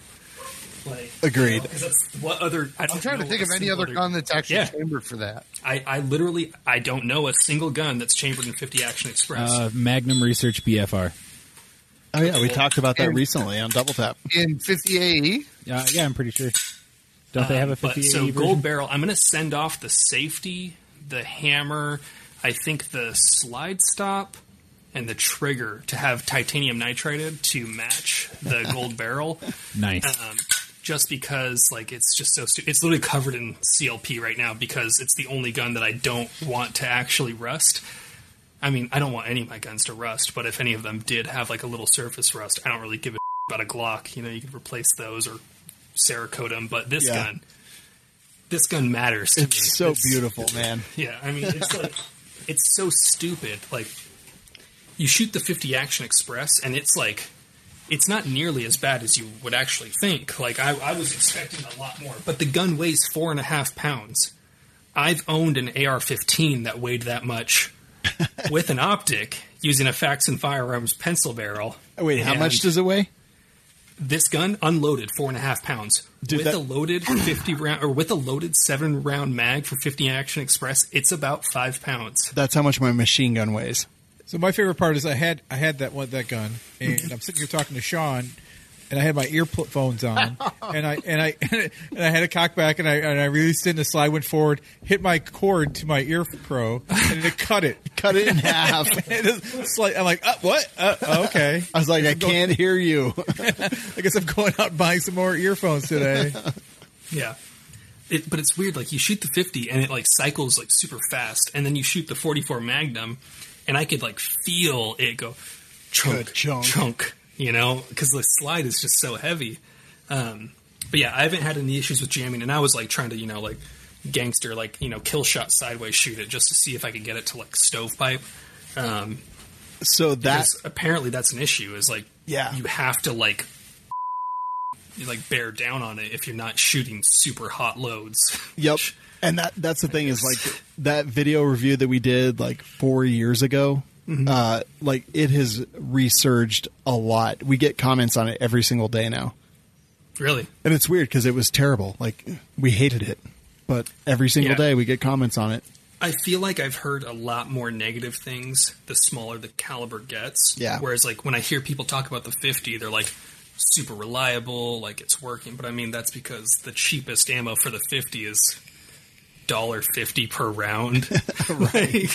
like, and that's just stupid. I think the cheapest 50 AE that I can get in my range is like Arms Core.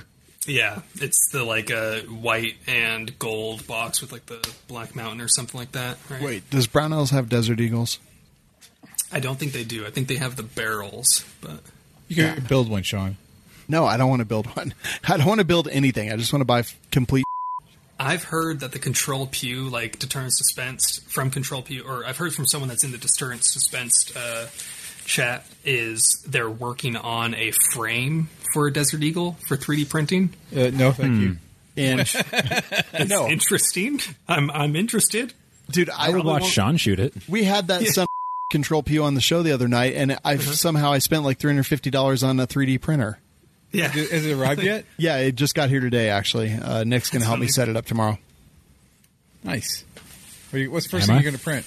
Besides the low point. He's going to print a dick. I'm going to print the low point. Well, first, I'm going to print a Cthulhu statue to test, and then 2 days later, I'm going to print a low point. Why 2 days? Because that's how long the Cthulhu thing takes to print. Okay. Let's you get the high-speed printer. Did I show you the dinosaur that I printed the other day? I don't think so. It's like a dinosaur. It's great. It's like a dinosaur. It's got legs and a tail and everything, and then it's got these big. And then instead of like a body that goes up into a T-Rex, it's just a.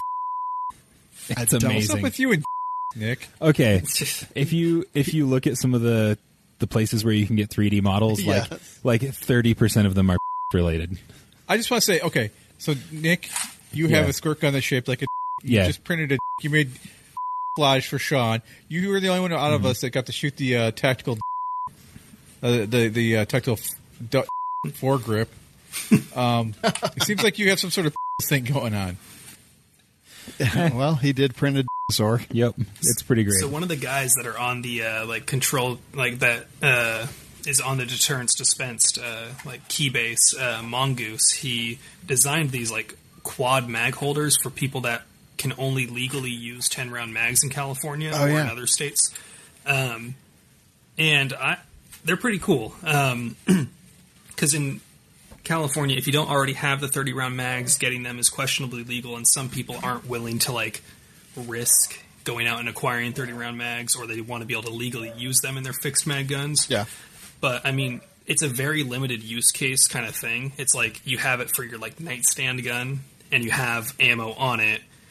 It's kind of like having shotgun shells on the shotgun, where it's ideally I just have a 30-round mag, but some people make their own choices as far as what they risk and what they do. But it was literally he was like, hey, because I did a video on these 10-round coupled mags from Cross Industries that are on Brownells now, which are pretty cool.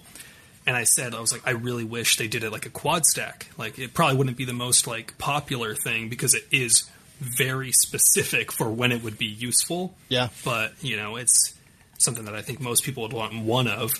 And he was like, yeah, let me, I'll design something and we'll figure it out. And over over a week or so, he just designed it up, sent me off a couple, and I was like, yeah, those work. And it was pretty cool. 3D printing is super interesting to me. I don't have a 3D printer. I kind of I'm that Jack Nicholson meme of him yes. If you guys have seen that, where it's just sitting I'm just over here in the sidelines encouraging him yes, do it. Dude, I've wanted one for a while, and when we had Alex on, I was just you know what? Well, it wasn't even that. He was like, "Oh no, you can get started with the one that I have for $250," and I was like, "What?" I get a couple of nice add-ons, and you're $350 or so. It's and he's got a pretty dope setup. He's got a whole guide on his website, controlpu.com, that you can do that. And I was like, all right, during the show, I ordered everything. That's dope. The 3D printer got here today. Everything else is already in. So tomorrow I'm going to put it together. But it's cool. We have a group called WLS Makers now. We started one just because there's a lot of 3D printers in our cult. And I'm pretty excited.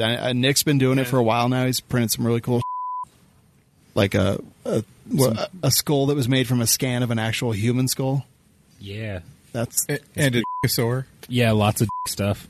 Yeah. Lots of stuff. Mm-hmm. Aaron, what's your product? My product tonight is this plate carrier from Hackett Group. Okay, so it's a low profile plate carrier, which I really dig because my other one was super big, super bulky, required. So my other one had these clips on the side, like the Hackett Group one has, but it also had flaps that went around and a cummerbund, basically, and it took forever. It come in what? It takes a while to put on. So this one is just an easy slip on. It's compact. It is. And it comes with a 3AR mag carrier pouch in the front that comes off. It's got webbing on there, so if I want to put something on there. When you put it on, do you look like Baby Huey? So that is the one thing. So I have this same carrier, and I'm like, okay, it's pretty cool. It's literally the exact same size as my plates. It's in there on the couch, Nick, if you want to try it on. But I recommend that you don't. But yeah, it's freaking intense, man. Yeah, I'm really happy with it. Really surprised when it came in. It's fine. I was really surprised with what it looked like, when it came in, because I was expecting it to be bigger, but it's not. It's got great padded shoulders. Holds That's the what weight she really said. Well. She expected really it to be bigger. it. Sorry, Aaron. I had to. No, it's okay. Yeah, it's totally fine. Is that the Hackett one, or is that just plate carrier? Sorry, they're talking to me now. Yeah, he is. Yeah. No, this is just a Faro Slickster, but it's super minimalist. But it's when you wear a windbreaker, it makes you look like you're wearing a fucking when you're girdle. fat. It literally looks like it's sucking in the insides of me. I thought you were just going to say that you were minimalist. No. I take minimalism to an extreme, even down to my body type. Yeah, when you're fat, they all make you look like that all the time. So let's see. The stats say it's durable, rigid, and weather-resistant. 600D polyester with PVC coating, fully adjustable with one size fits all, small to triple XL. Let's see. Holds front and back plates, 10 by 12. Shooter's cut armor includes a removable three rifle mag, molly attachment, heavily padded straps, spacer, foam backing for comfort and support. That is true. I didn't mention that, but if you were to look in the inside, it's got great padding in here. Inside, the padding, is really nice, and the material they use inside is breathable, which is another nice thing, especially when you have a big piece of metal on you. I love that they're like one size fits all, but plates aren't even one size fits all. Well, this fits the plates that I have. Yeah, same. So when it says one size fits all, is it like sized for the plate, and then it's any body type? Yeah, pretty much. Yeah. Right. Okay, Yeah. that's what it means. Okay, I was Except- like, how do they... Except my body size, I need like 14 by 18 plates. No, you don't even have a heart. What are you talking about? But he does have lungs. Fair enough. He has one. It's just in the center. Yeah, so this one, I do have a plate. I need one in the back. We shot my other plate. Good to know that you don't have a plate in the back. My other For plate, science. my plate carrier that sits next to my desk has full plates, side plates, front, back, whatever. Sean's like, no one, even yourself. Sean, haven't you seen Black Hawk Down? Yeah, I don't plan on getting shot in the back. exactly. But he got shot in the back. But yeah, I did. So this one, I do feel a little bit like Chris Farley, like fat guy in a little coat.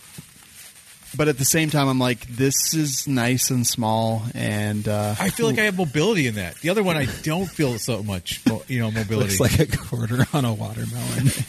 you.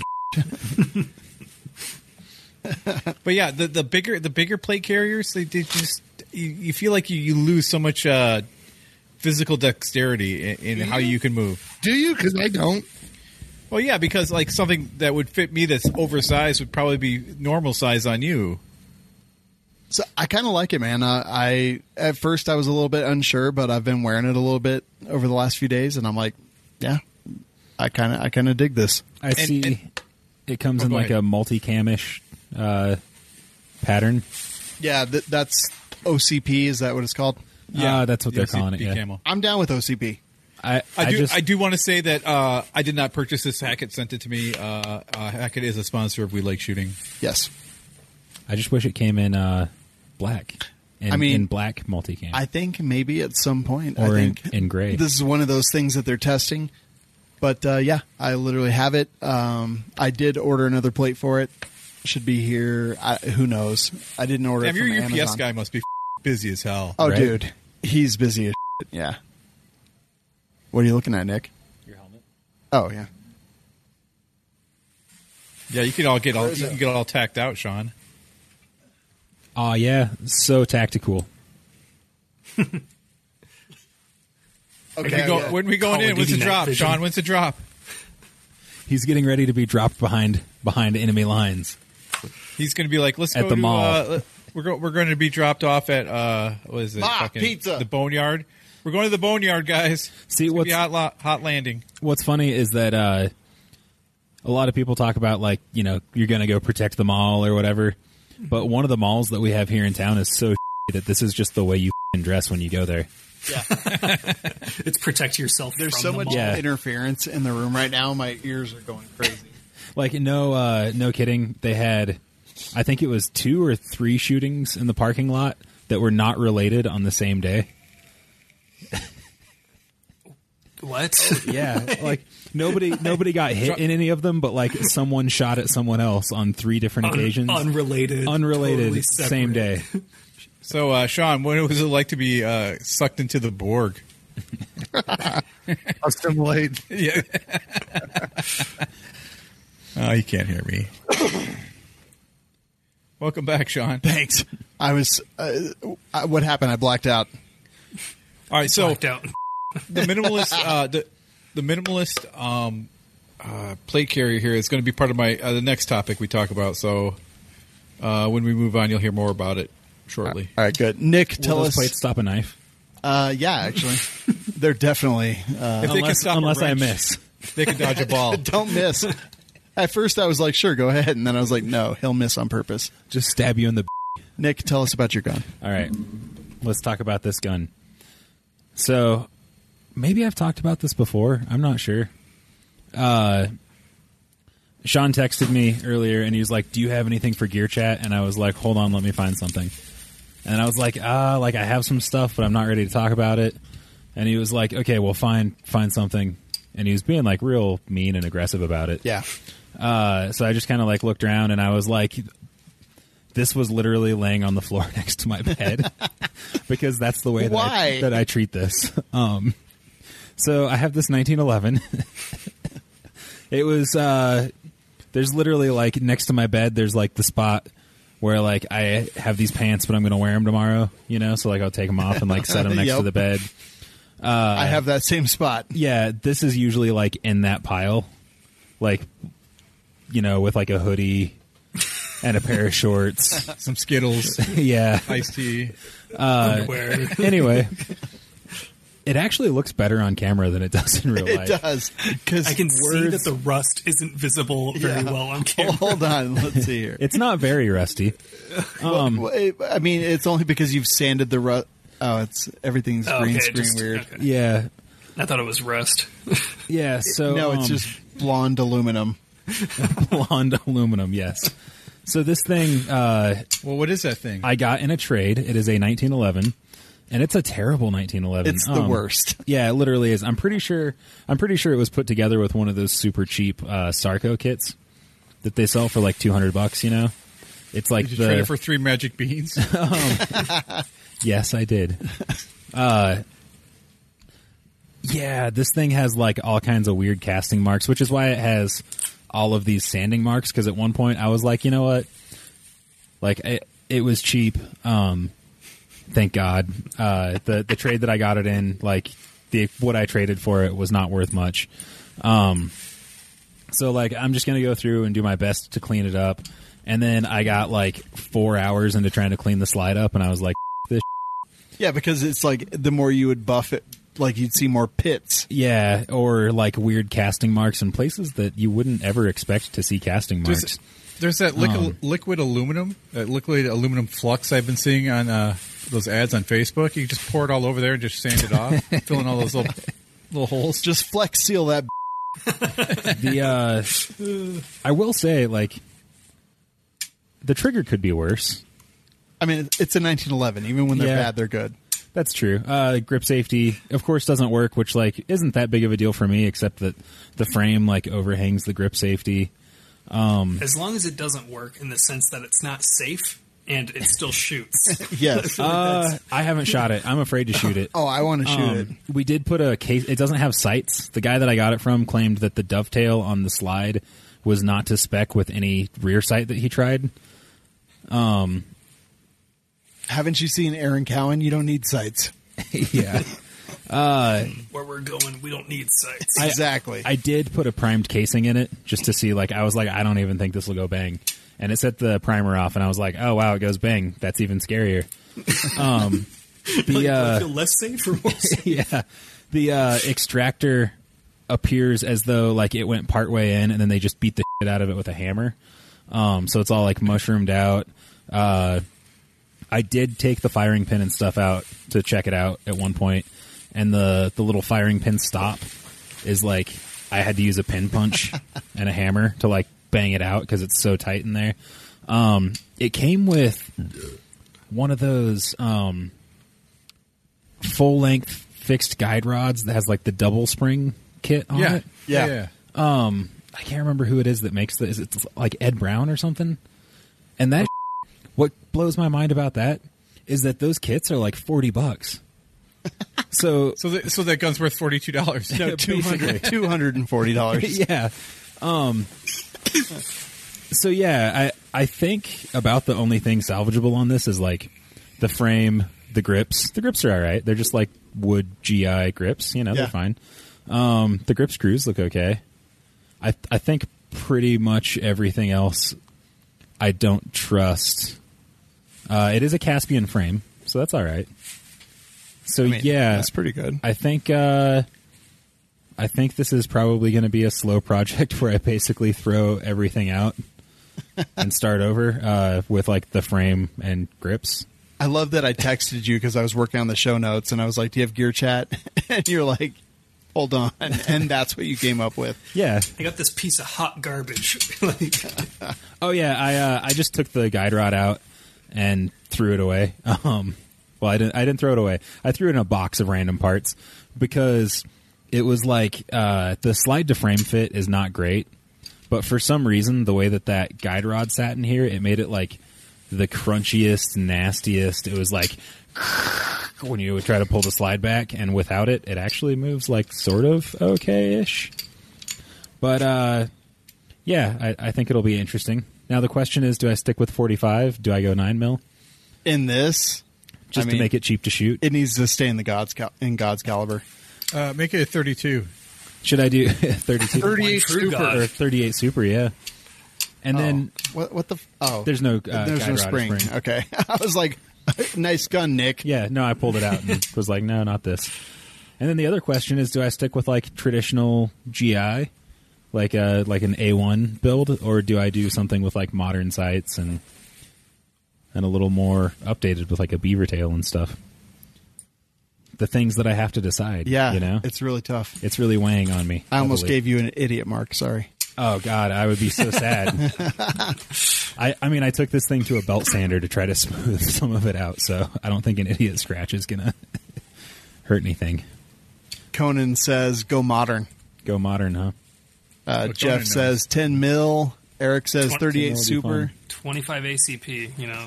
Well, I already have the 25 ACP, although a full-sized 25 ACP would be pretty awesome. I mean, you know what they say, if it doesn't start with a 2 and end with ACP, That's right.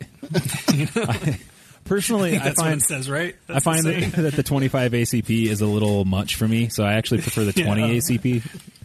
I had a buddy who has a Lorson 25 auto, and it keyholed at 5 yards.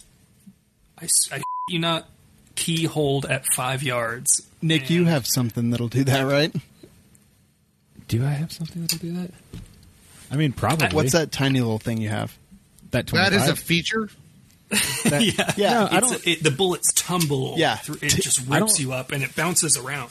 I don't think my 25 tumbles, although I've only ever shot steel with it, so I'm not sure. Hello, temporary cavitation. It's pretty awesome shooting steel plates with a 25 ACP because you're like, it's like, psh, and then Temporary. ping.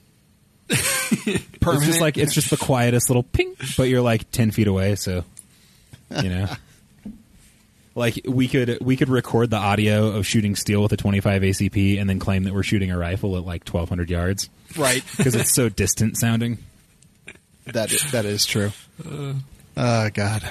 All right. Now I want to take a 25 auto and see how far it will actually go. Yeah, just watch At for what a point splash. can you catch it if it's at, like, you know, like... 30 Oh, yards. 50 yards. Yeah. 50 yards. You just need a catcher's mitt. I'm out. Yeah. 300 maybe. Just shoot it straight up and Just we'll go hope on. for the best. It's like the Sandlot. Just go over there and put your glove in the air. Yeah. I'll put my ass little helmet on and we'll see what happens. Okay. Then you're going to need a helmet, but it's going to be a different kind. Yes. What you gonna do now? Talk about lifestyle. Aaron, what you gonna do now? Talk about lifestyles.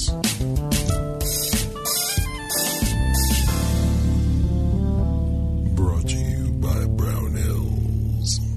I was looking for Desert Eagles, but yeah, they're not there anymore, unfortunately. So Sad days. Brownells hit that 6mm arc hard. Yeah. Yeah, they did. Did you guys see that? Yeah. I got the emails and everything. So yeah, I'm curious. I mean, Quite curious. We're definitely getting one on the way. Oh hey, Brownells, thanks. Oh, there we go. So Hornady match ammo. They've got descriptions. They've got the feet per second drops, range, barrels, magazines, bolt carrier groups. Have you guys seen? So these bolt carrier groups are. I think it's just a 6.5 Grendel. Have you guys seen how tiny the like outer ring of the bolt carrier group is? Yeah, on because the those? bolt face is so big. Yeah. I always tell people to buy extra because it's not if it breaks, it's when and how bad. Yeah. So I know that was a big issue with like 7.62 by 39, like the first. It's all roughly the same. yeah, Yeah. I just built. Any of them. If it's not a 223 300 blackout, 204 Ruger, 222 350 Legend, if it's not built off that head stamp, your bolt's going to break. It will break. Doesn't matter how good or bad of quality it is. If it's good quality, it will just take longer to break. The wall's too thin. Yeah. I'm super interested in this caliber. Like, I That's don't why think this- I will buy one, but Yeah. I can't wait to see what, you guys or what people say about it, because it's like, that seems interesting, but I just, We definitely have stuff as soon as it's manufactured on the way, because right now it doesn't really exist, I don't think. Actually, maybe Ballistic Advantage has barrels in. Yeah, they're in What's stock. the length of that barrel? Let's see. At Brownells, Ballistic Advantage barrels, 16-inch. Looks like 18 inches in stock. 16 and 20 22 and 24. are back order, and pre-order is for 22 and 24. I'm not going to make the same mistake I made with 224 Valkyrie and order just the first thing. I'm actually going to look at what the specs for the round call for and make sure that I get the right length and the right twist, because I've made this mistake before. My 6mm is way better. What is yours? The Rock Trucker? Yeah. Oh yeah, but it's so dangerous. So what? It's awesome. So yeah. Anyway, Brownells Beat your out of any of this. Brownells hitting hard with the 6mm arc, which is again 6mm in an AR-15 body. So go check them out. Brownells.com. Aaron, what'd you have tonight? We all talk about. You're still sharing your screen, Sean. Oh, it doesn't talk matter. about, It's fine. This is fine. Bug out. We talk about bug out bags all the time, but people need to know the bug home bag.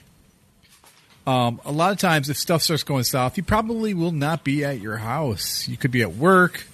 You could be driving down to the store. Wherever you're at, you're not at home. You need to have what I like to refer to as the bug home bag. And it's a bag you keep in the car. I keep one in the car. When I'm traveling, you can take it, you bring it in the house when you're done, but, put it in your car. And something like, again, so it's this, I have this nice Hackett, another Hackett equipment product here, is their backpack. Inside right now is the plate carrier and a pistol. And there's pockets for everything. I plan to attach a medical kit on the outside. There's an IFAK.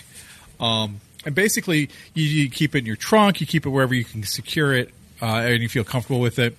And you keep it in your car just in case you're like, oh, getting hairy, I need to get home, and you throw that on, and you can travel safely and more comfortably and feel, with security to make it home. Yeah. So get home bag. What'd you call it? A bug home bag? Bug home bag. Yeah. What do you think are the things that should be in one of these? I guess for me, like, God help anybody if I'm at work. dude, that's what I was thinking. I was like, Well, yeah, but not everyone works at a gun store. All the machine guns, all of the ammo.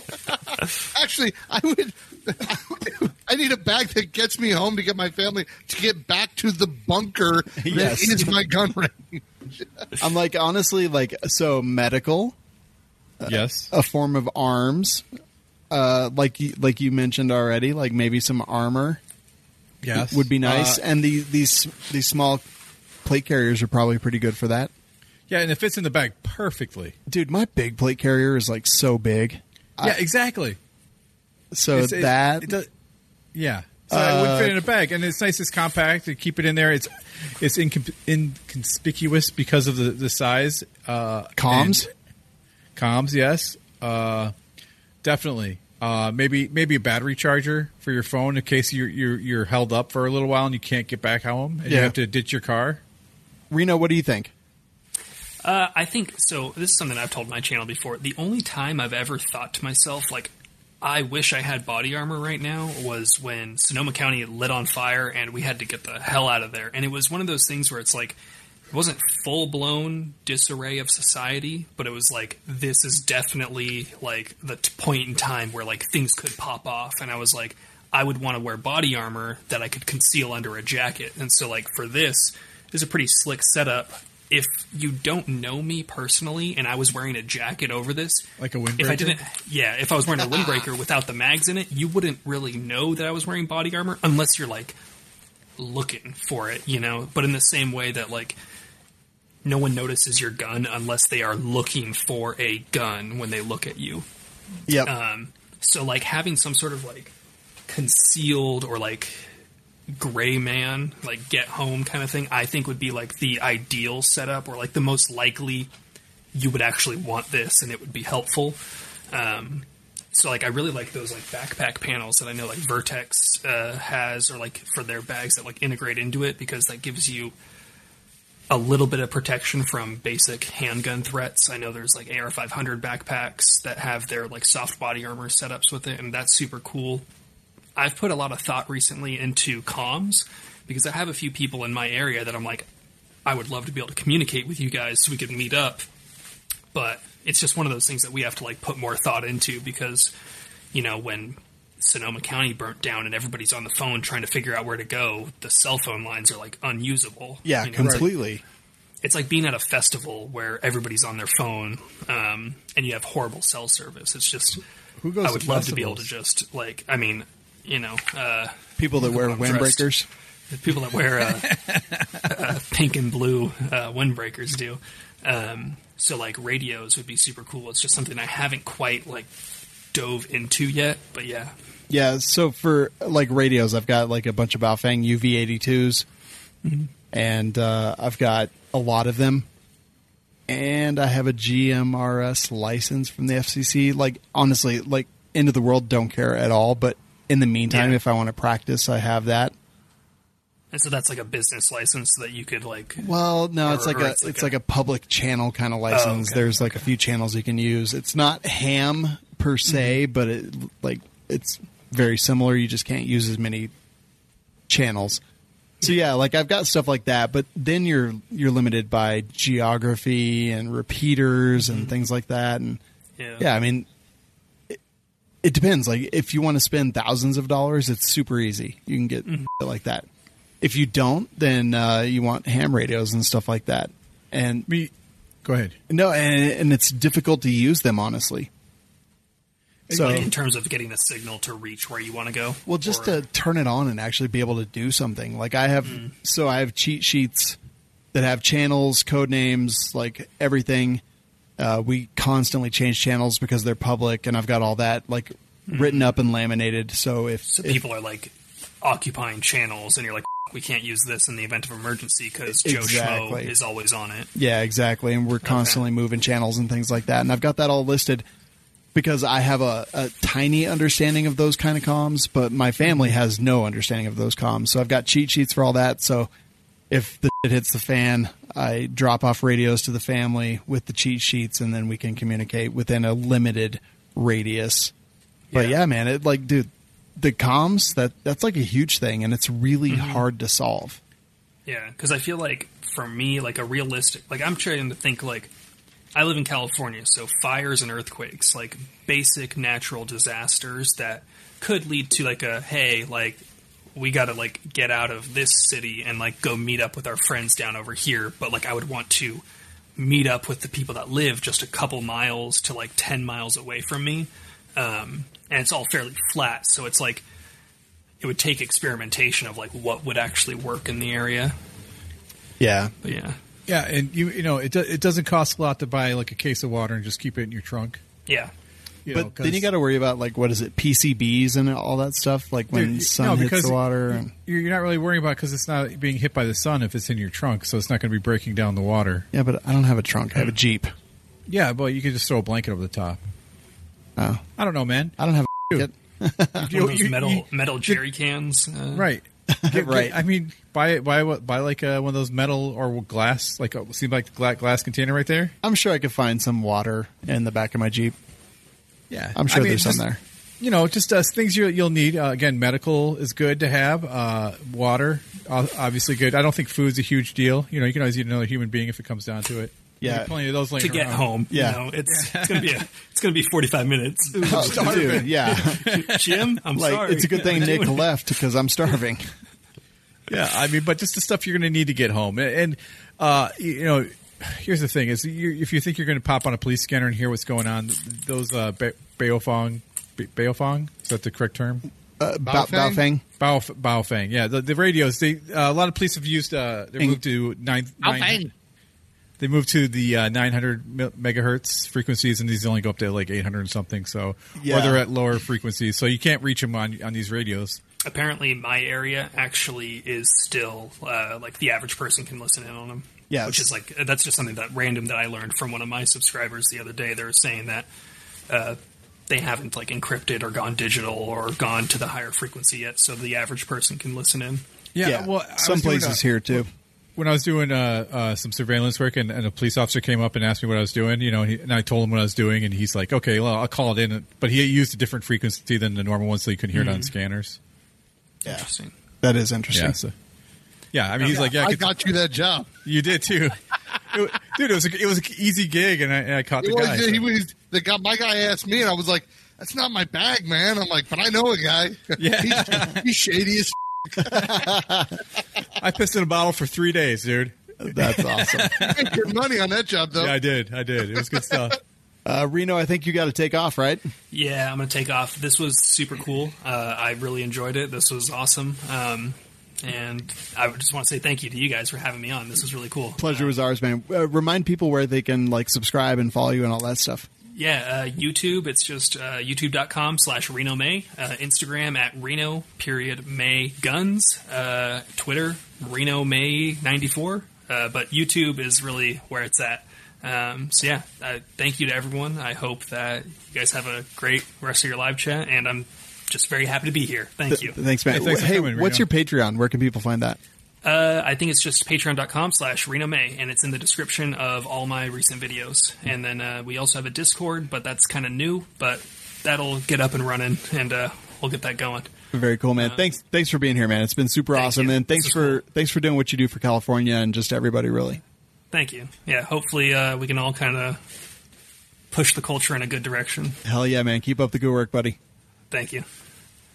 Awesome, Bye, man. Reno. I don't know actually how to leave, so this might There's be one of actually- those awkward. He's going to start leave off. We're like,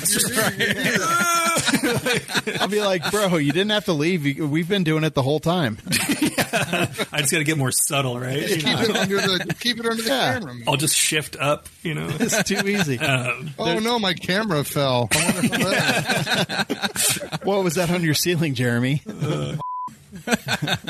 Reno, That room with the black light. Kind of distance. I don't know how they do that. there's a leave studio button, I think, at the Yeah, bottom. okay. All right, Thank buddy. you guys. Yeah. I appreciate it. We'll talk soon, man. Hey, boink on a penis. There we go. All right. Reno. Oh, I said bye last. Guys. I was the last guy to say goodbye. You to won him. as always. All right, this is going to be going ballistic. Beyonce's going to Phil Hartman him. What? What? What did you say? Who's going to Phil Hartman? He said, I'm the last person to say goodbye to him. I said, well, yeah, watch his fiance Phil Hartman him. Oh no, don't. So I think that Black Rhino Concealment, everyone's kind of been crazy recently about the holster setup that Nick has, and then I Yeah, copied where's him directly, and then Savage copied us directly. But it's basically their UBL mid-ride with the QLS fork from Safariland, the Black Rhino Concealment holster, the nut strap. Like, they sell it all. It's their FCS scabbard system. And Order me it's one? I don't think so. I sent you an email. Yeah, I'm like 2 weeks behind on emails. All right, well, catch up. Okay. I sent it to you like 2 weeks ago. I don't think so. I don't think that you did at all. All right, so here's the thing. They're awesome. People have been super stoked about them, and honestly, if you're wearing plates, like drop leg makes a ton of sense, but this is kind of like right in the middle. It's drop leg, but also not drop leg, and I think definitely go take a look at them. They're really, really cool. So it's the FCS scabbard, and you can save 10% by going to blackrhinoconcealment.com and using coupon code WLSMOFO to get that. So go check them out, please. They're super cool, and Support the companies that support us. Where are we at?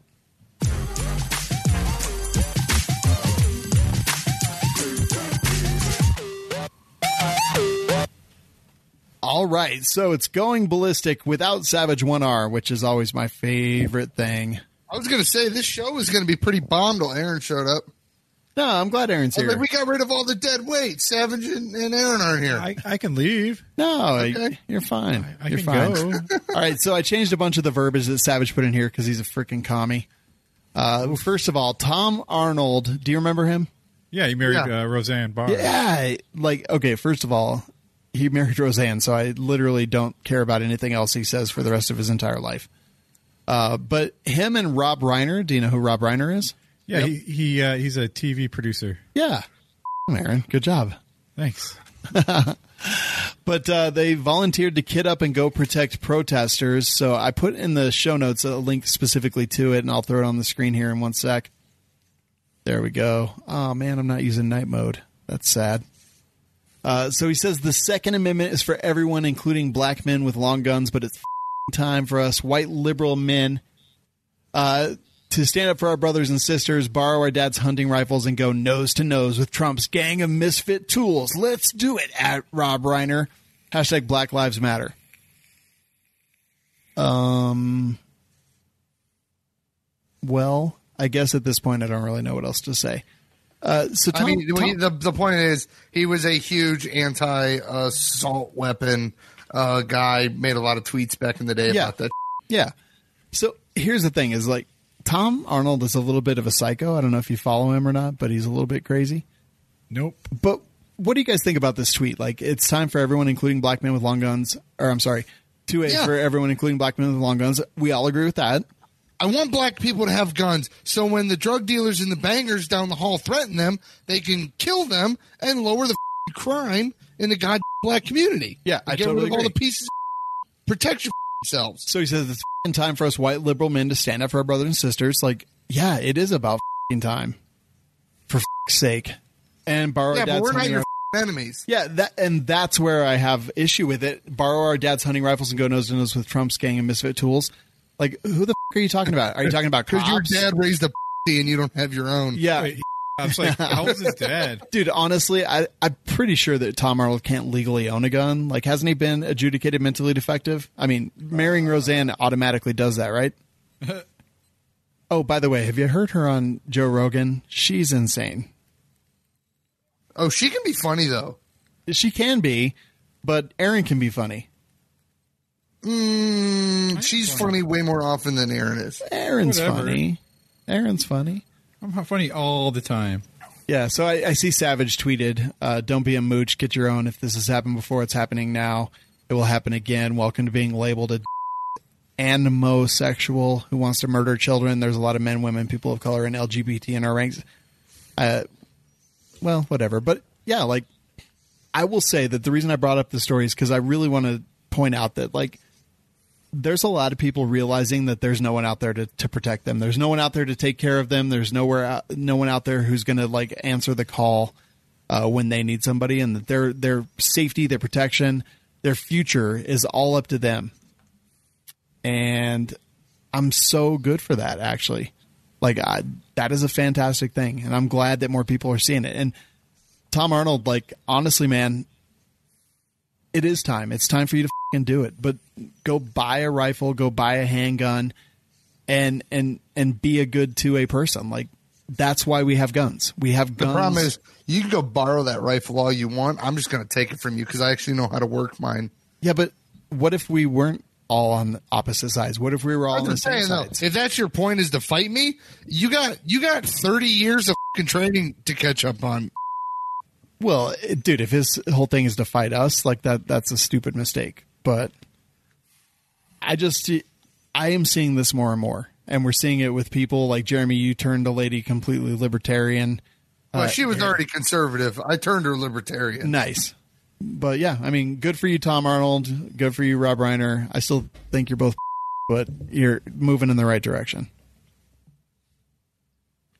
These are Savage's words. So, press is going ape with Boogaloo Movement, which is clearly an official organization with membership like Antifa.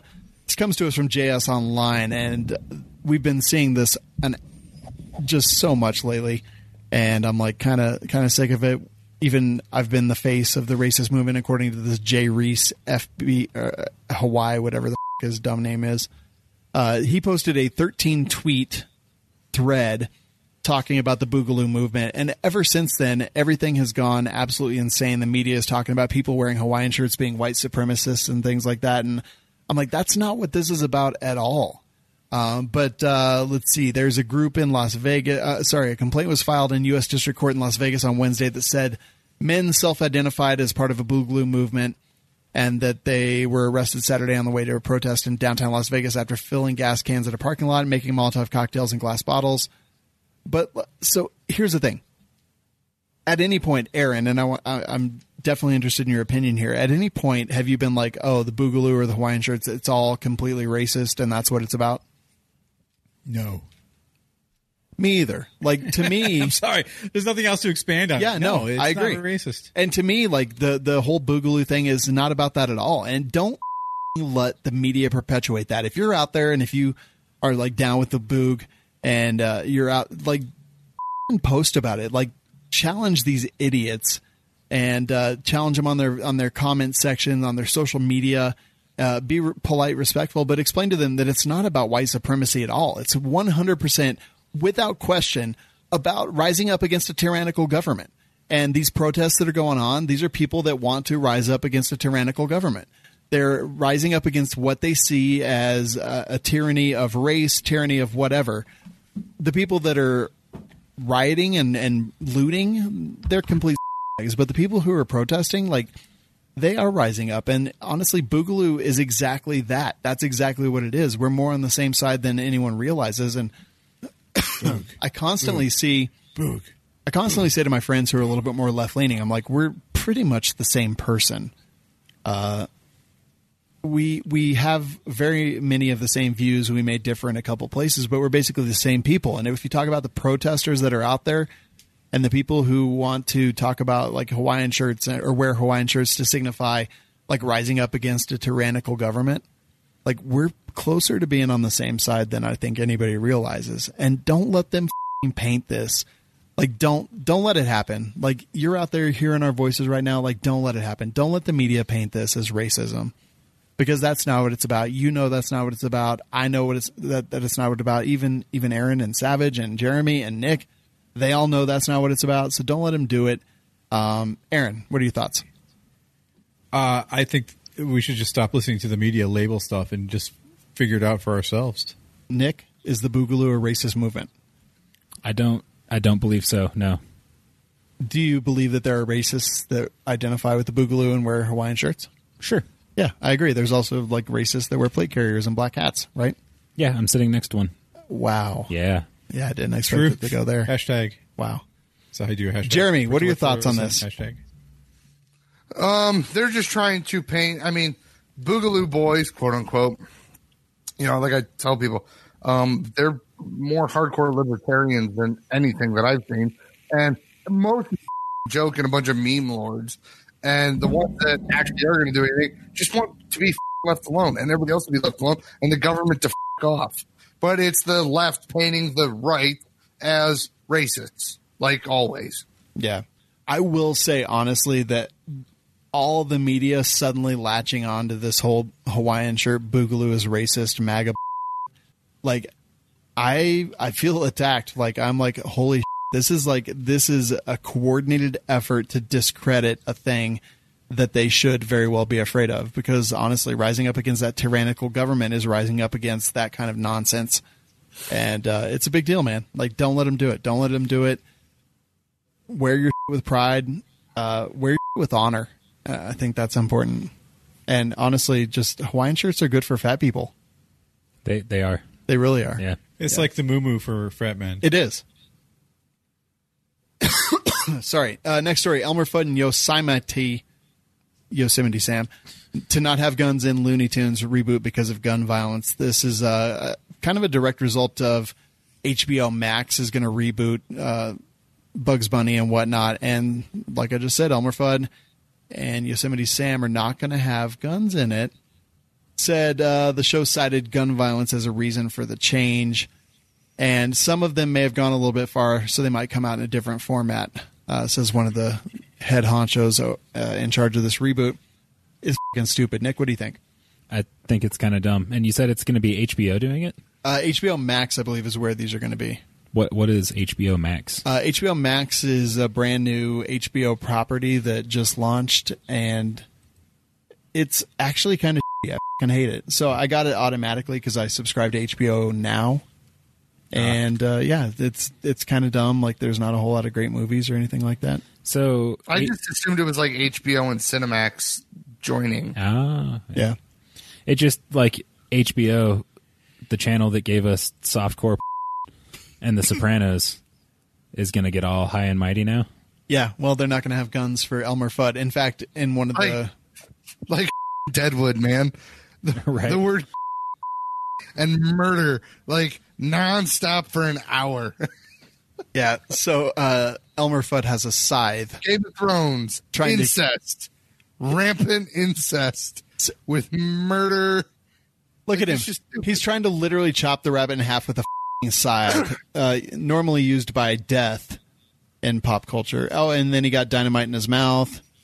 Oh, and then he just boom. made him stuck dynamite. Yep. And then he blows him up with dynamite, and now he's going to blow him up with TNT and dynamite. So I guess explosives are okay. Yeah, so death of every kind is okay except for death by, well, not even death by gun, because he never ever died. Yeah, he wouldn't actually hit him. Yeah. So f***ing stupid. Aaron, what do you think? Stupid. Yep.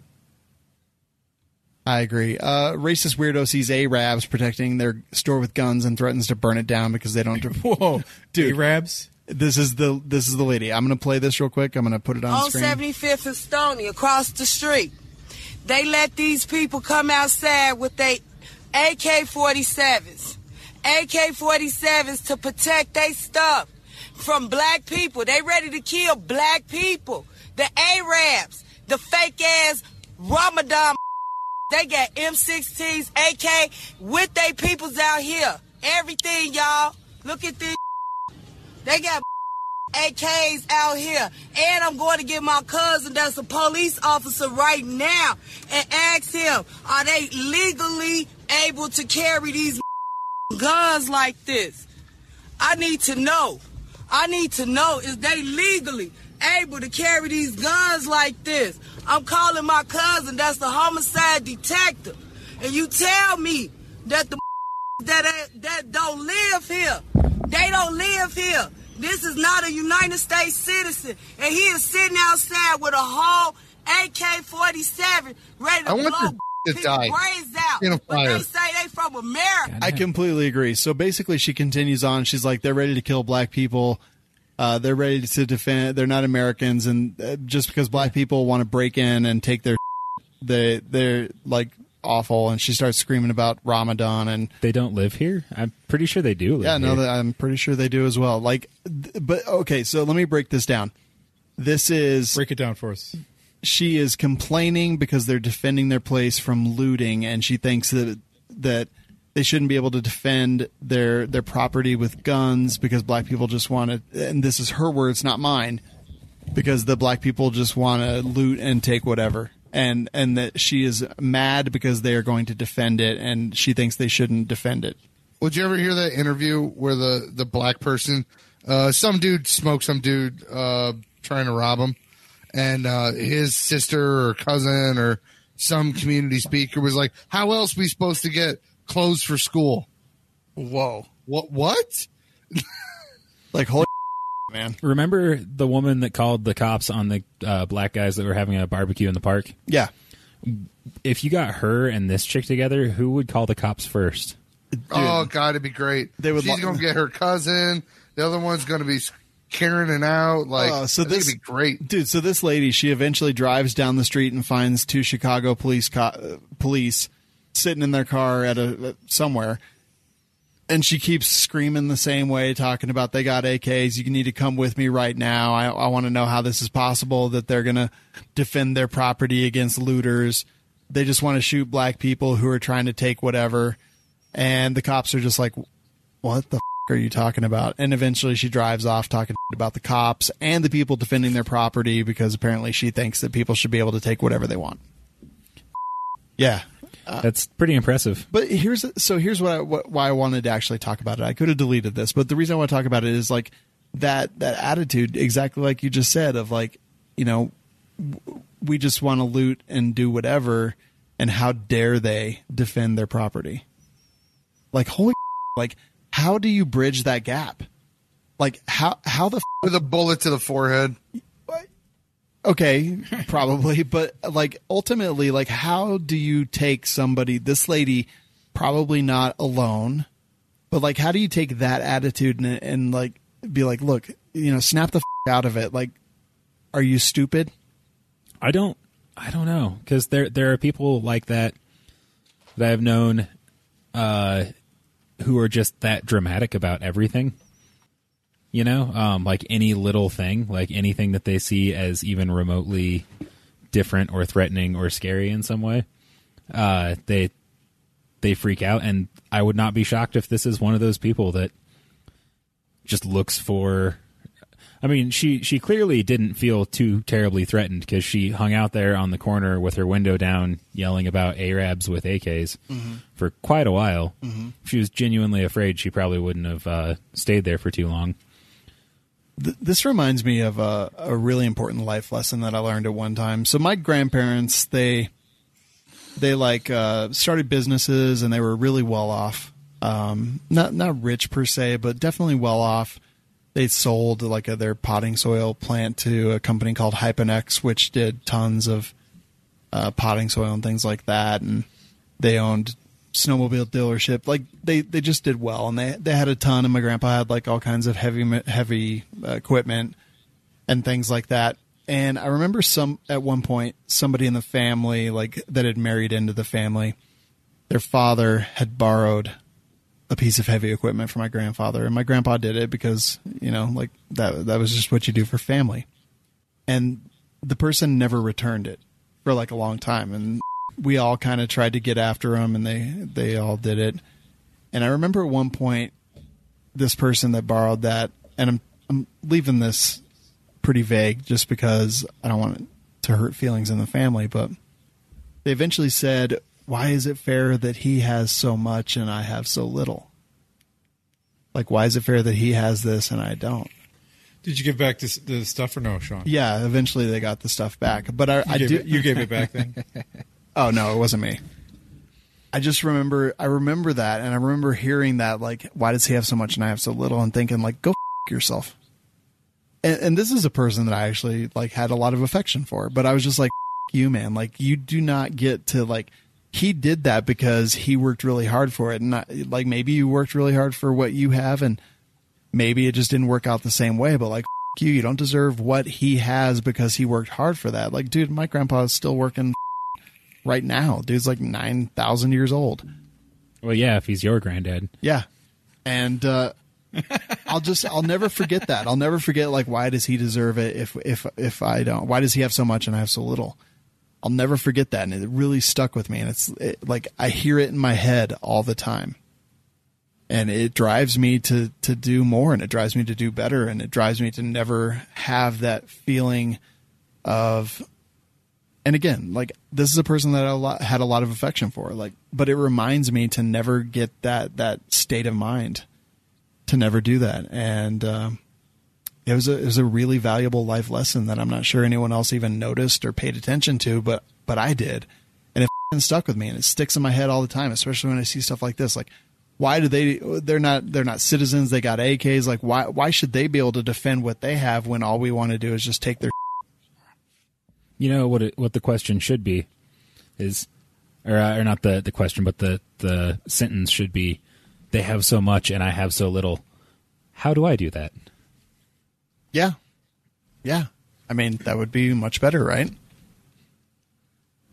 So yeah, I don't know. It's kind of crazy. I think that'll do it for the news. And again, Savage, if you're listening, it's read it, editorialize a little bit, and go to the cast for comments. Right, guys? Yeah. Yeah. We should wrap this up soon. I got to catch a plane to Spokane.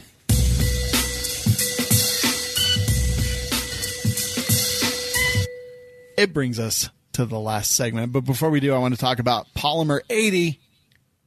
So much going on there. Like, dude, Polymer 80, they get hit hard when people are buying guns and stuff like that. So lots of 80% pistol frames. We've got the PF9 SS. We've got of course, the old trustees, the PF940C, the PF940 V2. They've got the PF945, and now they've got the PF320 PTEX, which is for 320 frames. The SS is basically Glock 43 size firearm. And the buy, build, shoot kits will be probably in stock very, very soon in the next couple weeks. But, like Polymer 80 is just killing it. And people are loving what they have because it is legal to manufacture a firearm in your garage or in your basement or in your bedroom or in your kitchen, wherever you want to do it. So keep that in mind. Go to polymer80.com and use coupon code WLSisLife, and that'll save you 15% off everything all day. All day, every day? All day, every day. And they have awesome stuff. Like, we do love Polymer 80, and we use their stuff a lot. In fact, Nick has a Polymer 80 somewhere, like, right around here. Yeah. That he's I been have half working of with. Polymer 80. Oh, God. Dude. Alex. Did you cut it in half?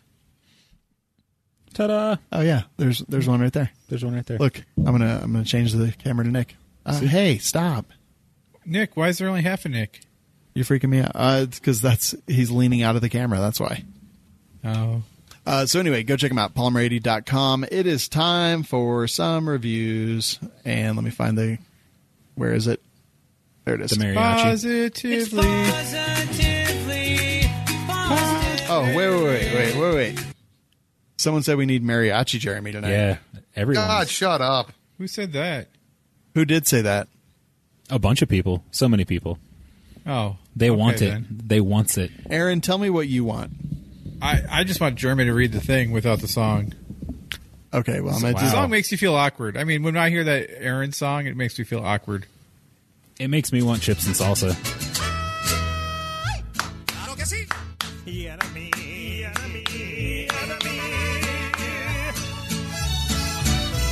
Sí, señor.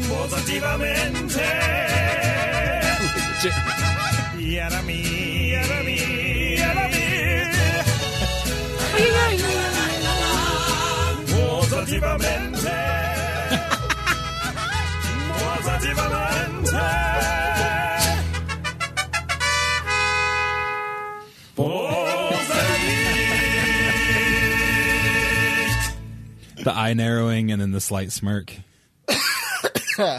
Jeremy, it's time for you to shine. Read the first, read however many you want. I don't care. Good stuff by Highs 69. 5 stars. These guys are great. Thank you. Yay. Thank you. 5 stars. Sal Good 78. 5 stars. Each WLS guy gets a single star. Put them together, you get 5 stars. Great show, guys. Oh, wait a minute. Hey, thanks, all good. Yeah. Savage only gets half a star, so we're 4.5 at best. We're giving ourselves 4.5 at best. Yeah. Taxation is Slavery by Chaos. Well, Chaos 130 or 1030. Whoa. It's all capitalized. Don't do that. Okay. 5 stars. I work UPS preload in Virginia and also do some deliveries. So hearing Aaron and moan about UPS holds a special place in my heart.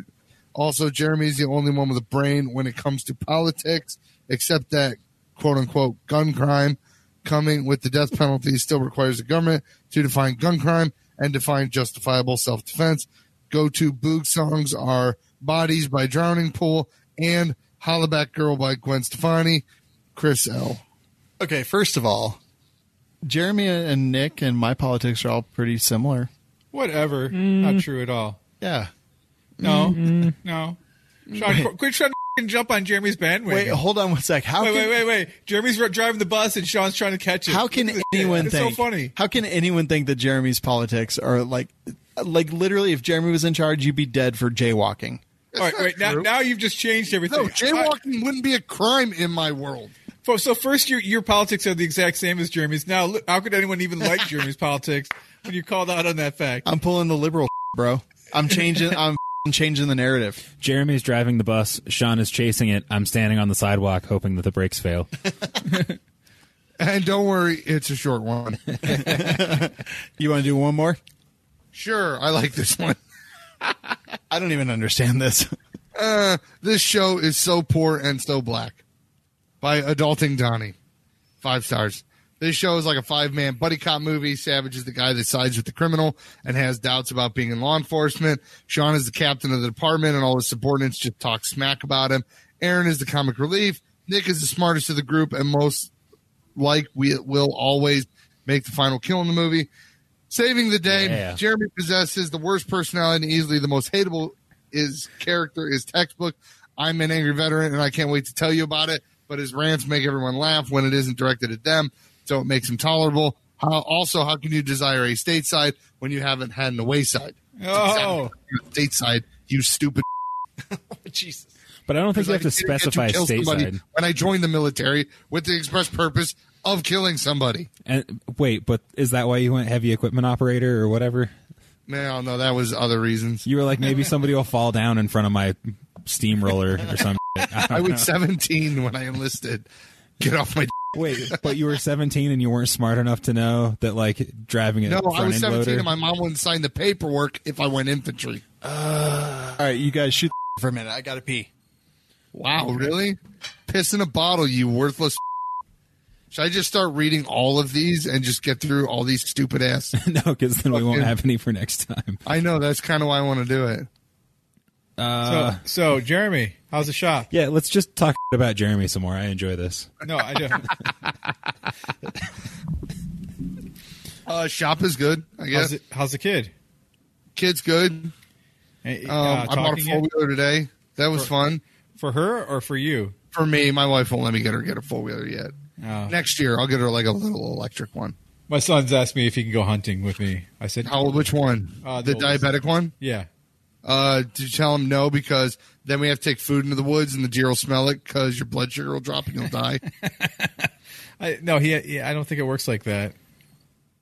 He'll be all right. He'll survive. Like, it's too cold. You'll lose a foot. I did tell him that he'd have to in the woods. Look at Uh, look at this cat. Tyler sent me this picture, and she said she's sleeping like people. What is that? Is that It's a that dead little cat. It's a It looks cat. like the creature from Jabba the Hutt's place. It looks like a cat. But Not she's the like usual. on her side with like one arm out and like the other arm under her head. I got ducks. I really wanna- I got chickens the other day. Oh yeah. Yeah, 6 of them. wanna Hey, you buy- know what? Are you- Let's name. Let's are you name. How many? Them- You got chickens, you said? Yeah, 6. 6. That's not near enough. Well, just for I'm not planning on eating them. They're just for eggs, and I don't need like that many eggs because You need like. I'm 6 okay. is enough. We've just been sitting in silence waiting for you. to return. We had 300 chickens when I was a kid. I believe that's a lot of chickens. I only need 6. I had Chicken four. We sold a lot of eggs. Yeah, I'm not planning on selling them. I just plan on eating them. She's sleeping like people. Yeah. So, Yeah, see? FYI, they waxed the floors in the hallway, so I ran out the door and fell right on my ass. Nice. Somewhere. Did you really? Yeah. Is your hip okay? I'm wearing socks because my shoes are in the office. So I was running. Wait, you went into the public restroom in your socks? Well, I pee from way back. Oh, That's like nasty. out the door?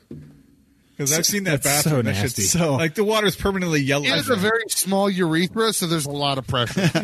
So I pull the door open and I like take 2 steps out the door and just eat right in the hallway. So then I pull myself off the ground, run to the bathroom, and everything was fine. You didn't pull a Peter Griffin where you're just like, Dude, I kind of did. I was like, ah! The, all right. So the reason why I was late tonight. There's nothing good in the no law letter section. That sucks. So the reason why I was late tonight, I said it was a plumbing issue, but I was having a water softener installed. Oh, His okay. dick wasn't working. It's a plumbing issue. So the guy was supposed to be here between 4 and 6. He didn't get here till 7, and he didn't get done till almost 10.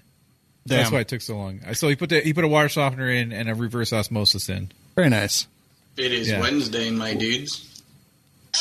Dude, reverse osmosis is not hard to put in. No, that took like 2 minutes. It was dude, I don't understand why it took so long to put the water softener in because I had all the plumbing set up. The plumbing's already there for it. All I had to do was attach it. But the Culligan man came, and it's all set up. And we're Hey, all good. Culligan man. That's great. Anyway, let's wrap this shit up. Love WLS, the place you can go. You can buy from our store. You can find our sponsors, their coupon codes. You can join the gun cult, and you can also become a rooftopper. Join a gun-related advocacy group such as the FPC, the GOA, or the SAF. And honestly, go check out Reaume if you're in California or another non-free state. Like, he's doing awesome stuff, and we appreciate him coming on the show. Reaume is where you can find his YouTube channel, his Patreon, his Instagram, and he's always putting out good shit, and he's a funny dude. Never heard of her. Anyone wearing that jacket, you know they're funny. I kind of want that windbreaker now, Nick. Of course you do. Yeah, we need to get it.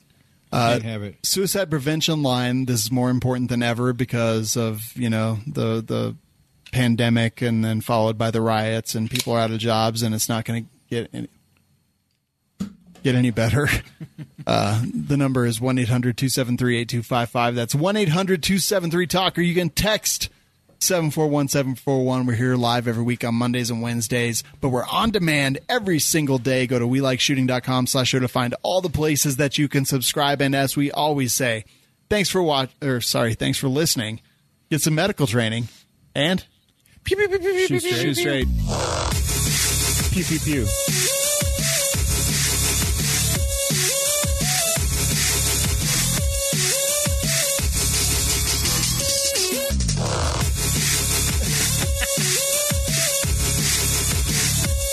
Wait, so should we call this Reno got renal failure in Reno watching Remo Williams? Yes. I think we have to, right? Yes. Oh, okay. By the way, somebody started texting me pictures of micro today. And I don't know. I blocked them after the first one. And then they sent more. because the second one popped in as I was blocking them. Oh, that's sad. Yeah, but I mean, I looked at them.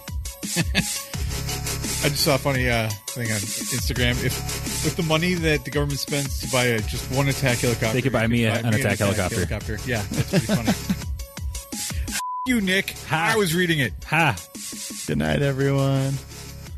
It's fading out. It's fading out. It's fading out. Remember when I fell going to the bathroom? You fall a lot. Do you need life You alert? do. You need a life alert, John. Help, I've fallen and I can't Shut get up. up. Did you think that show was worth $1? Help the cast by visiting lovewls.com.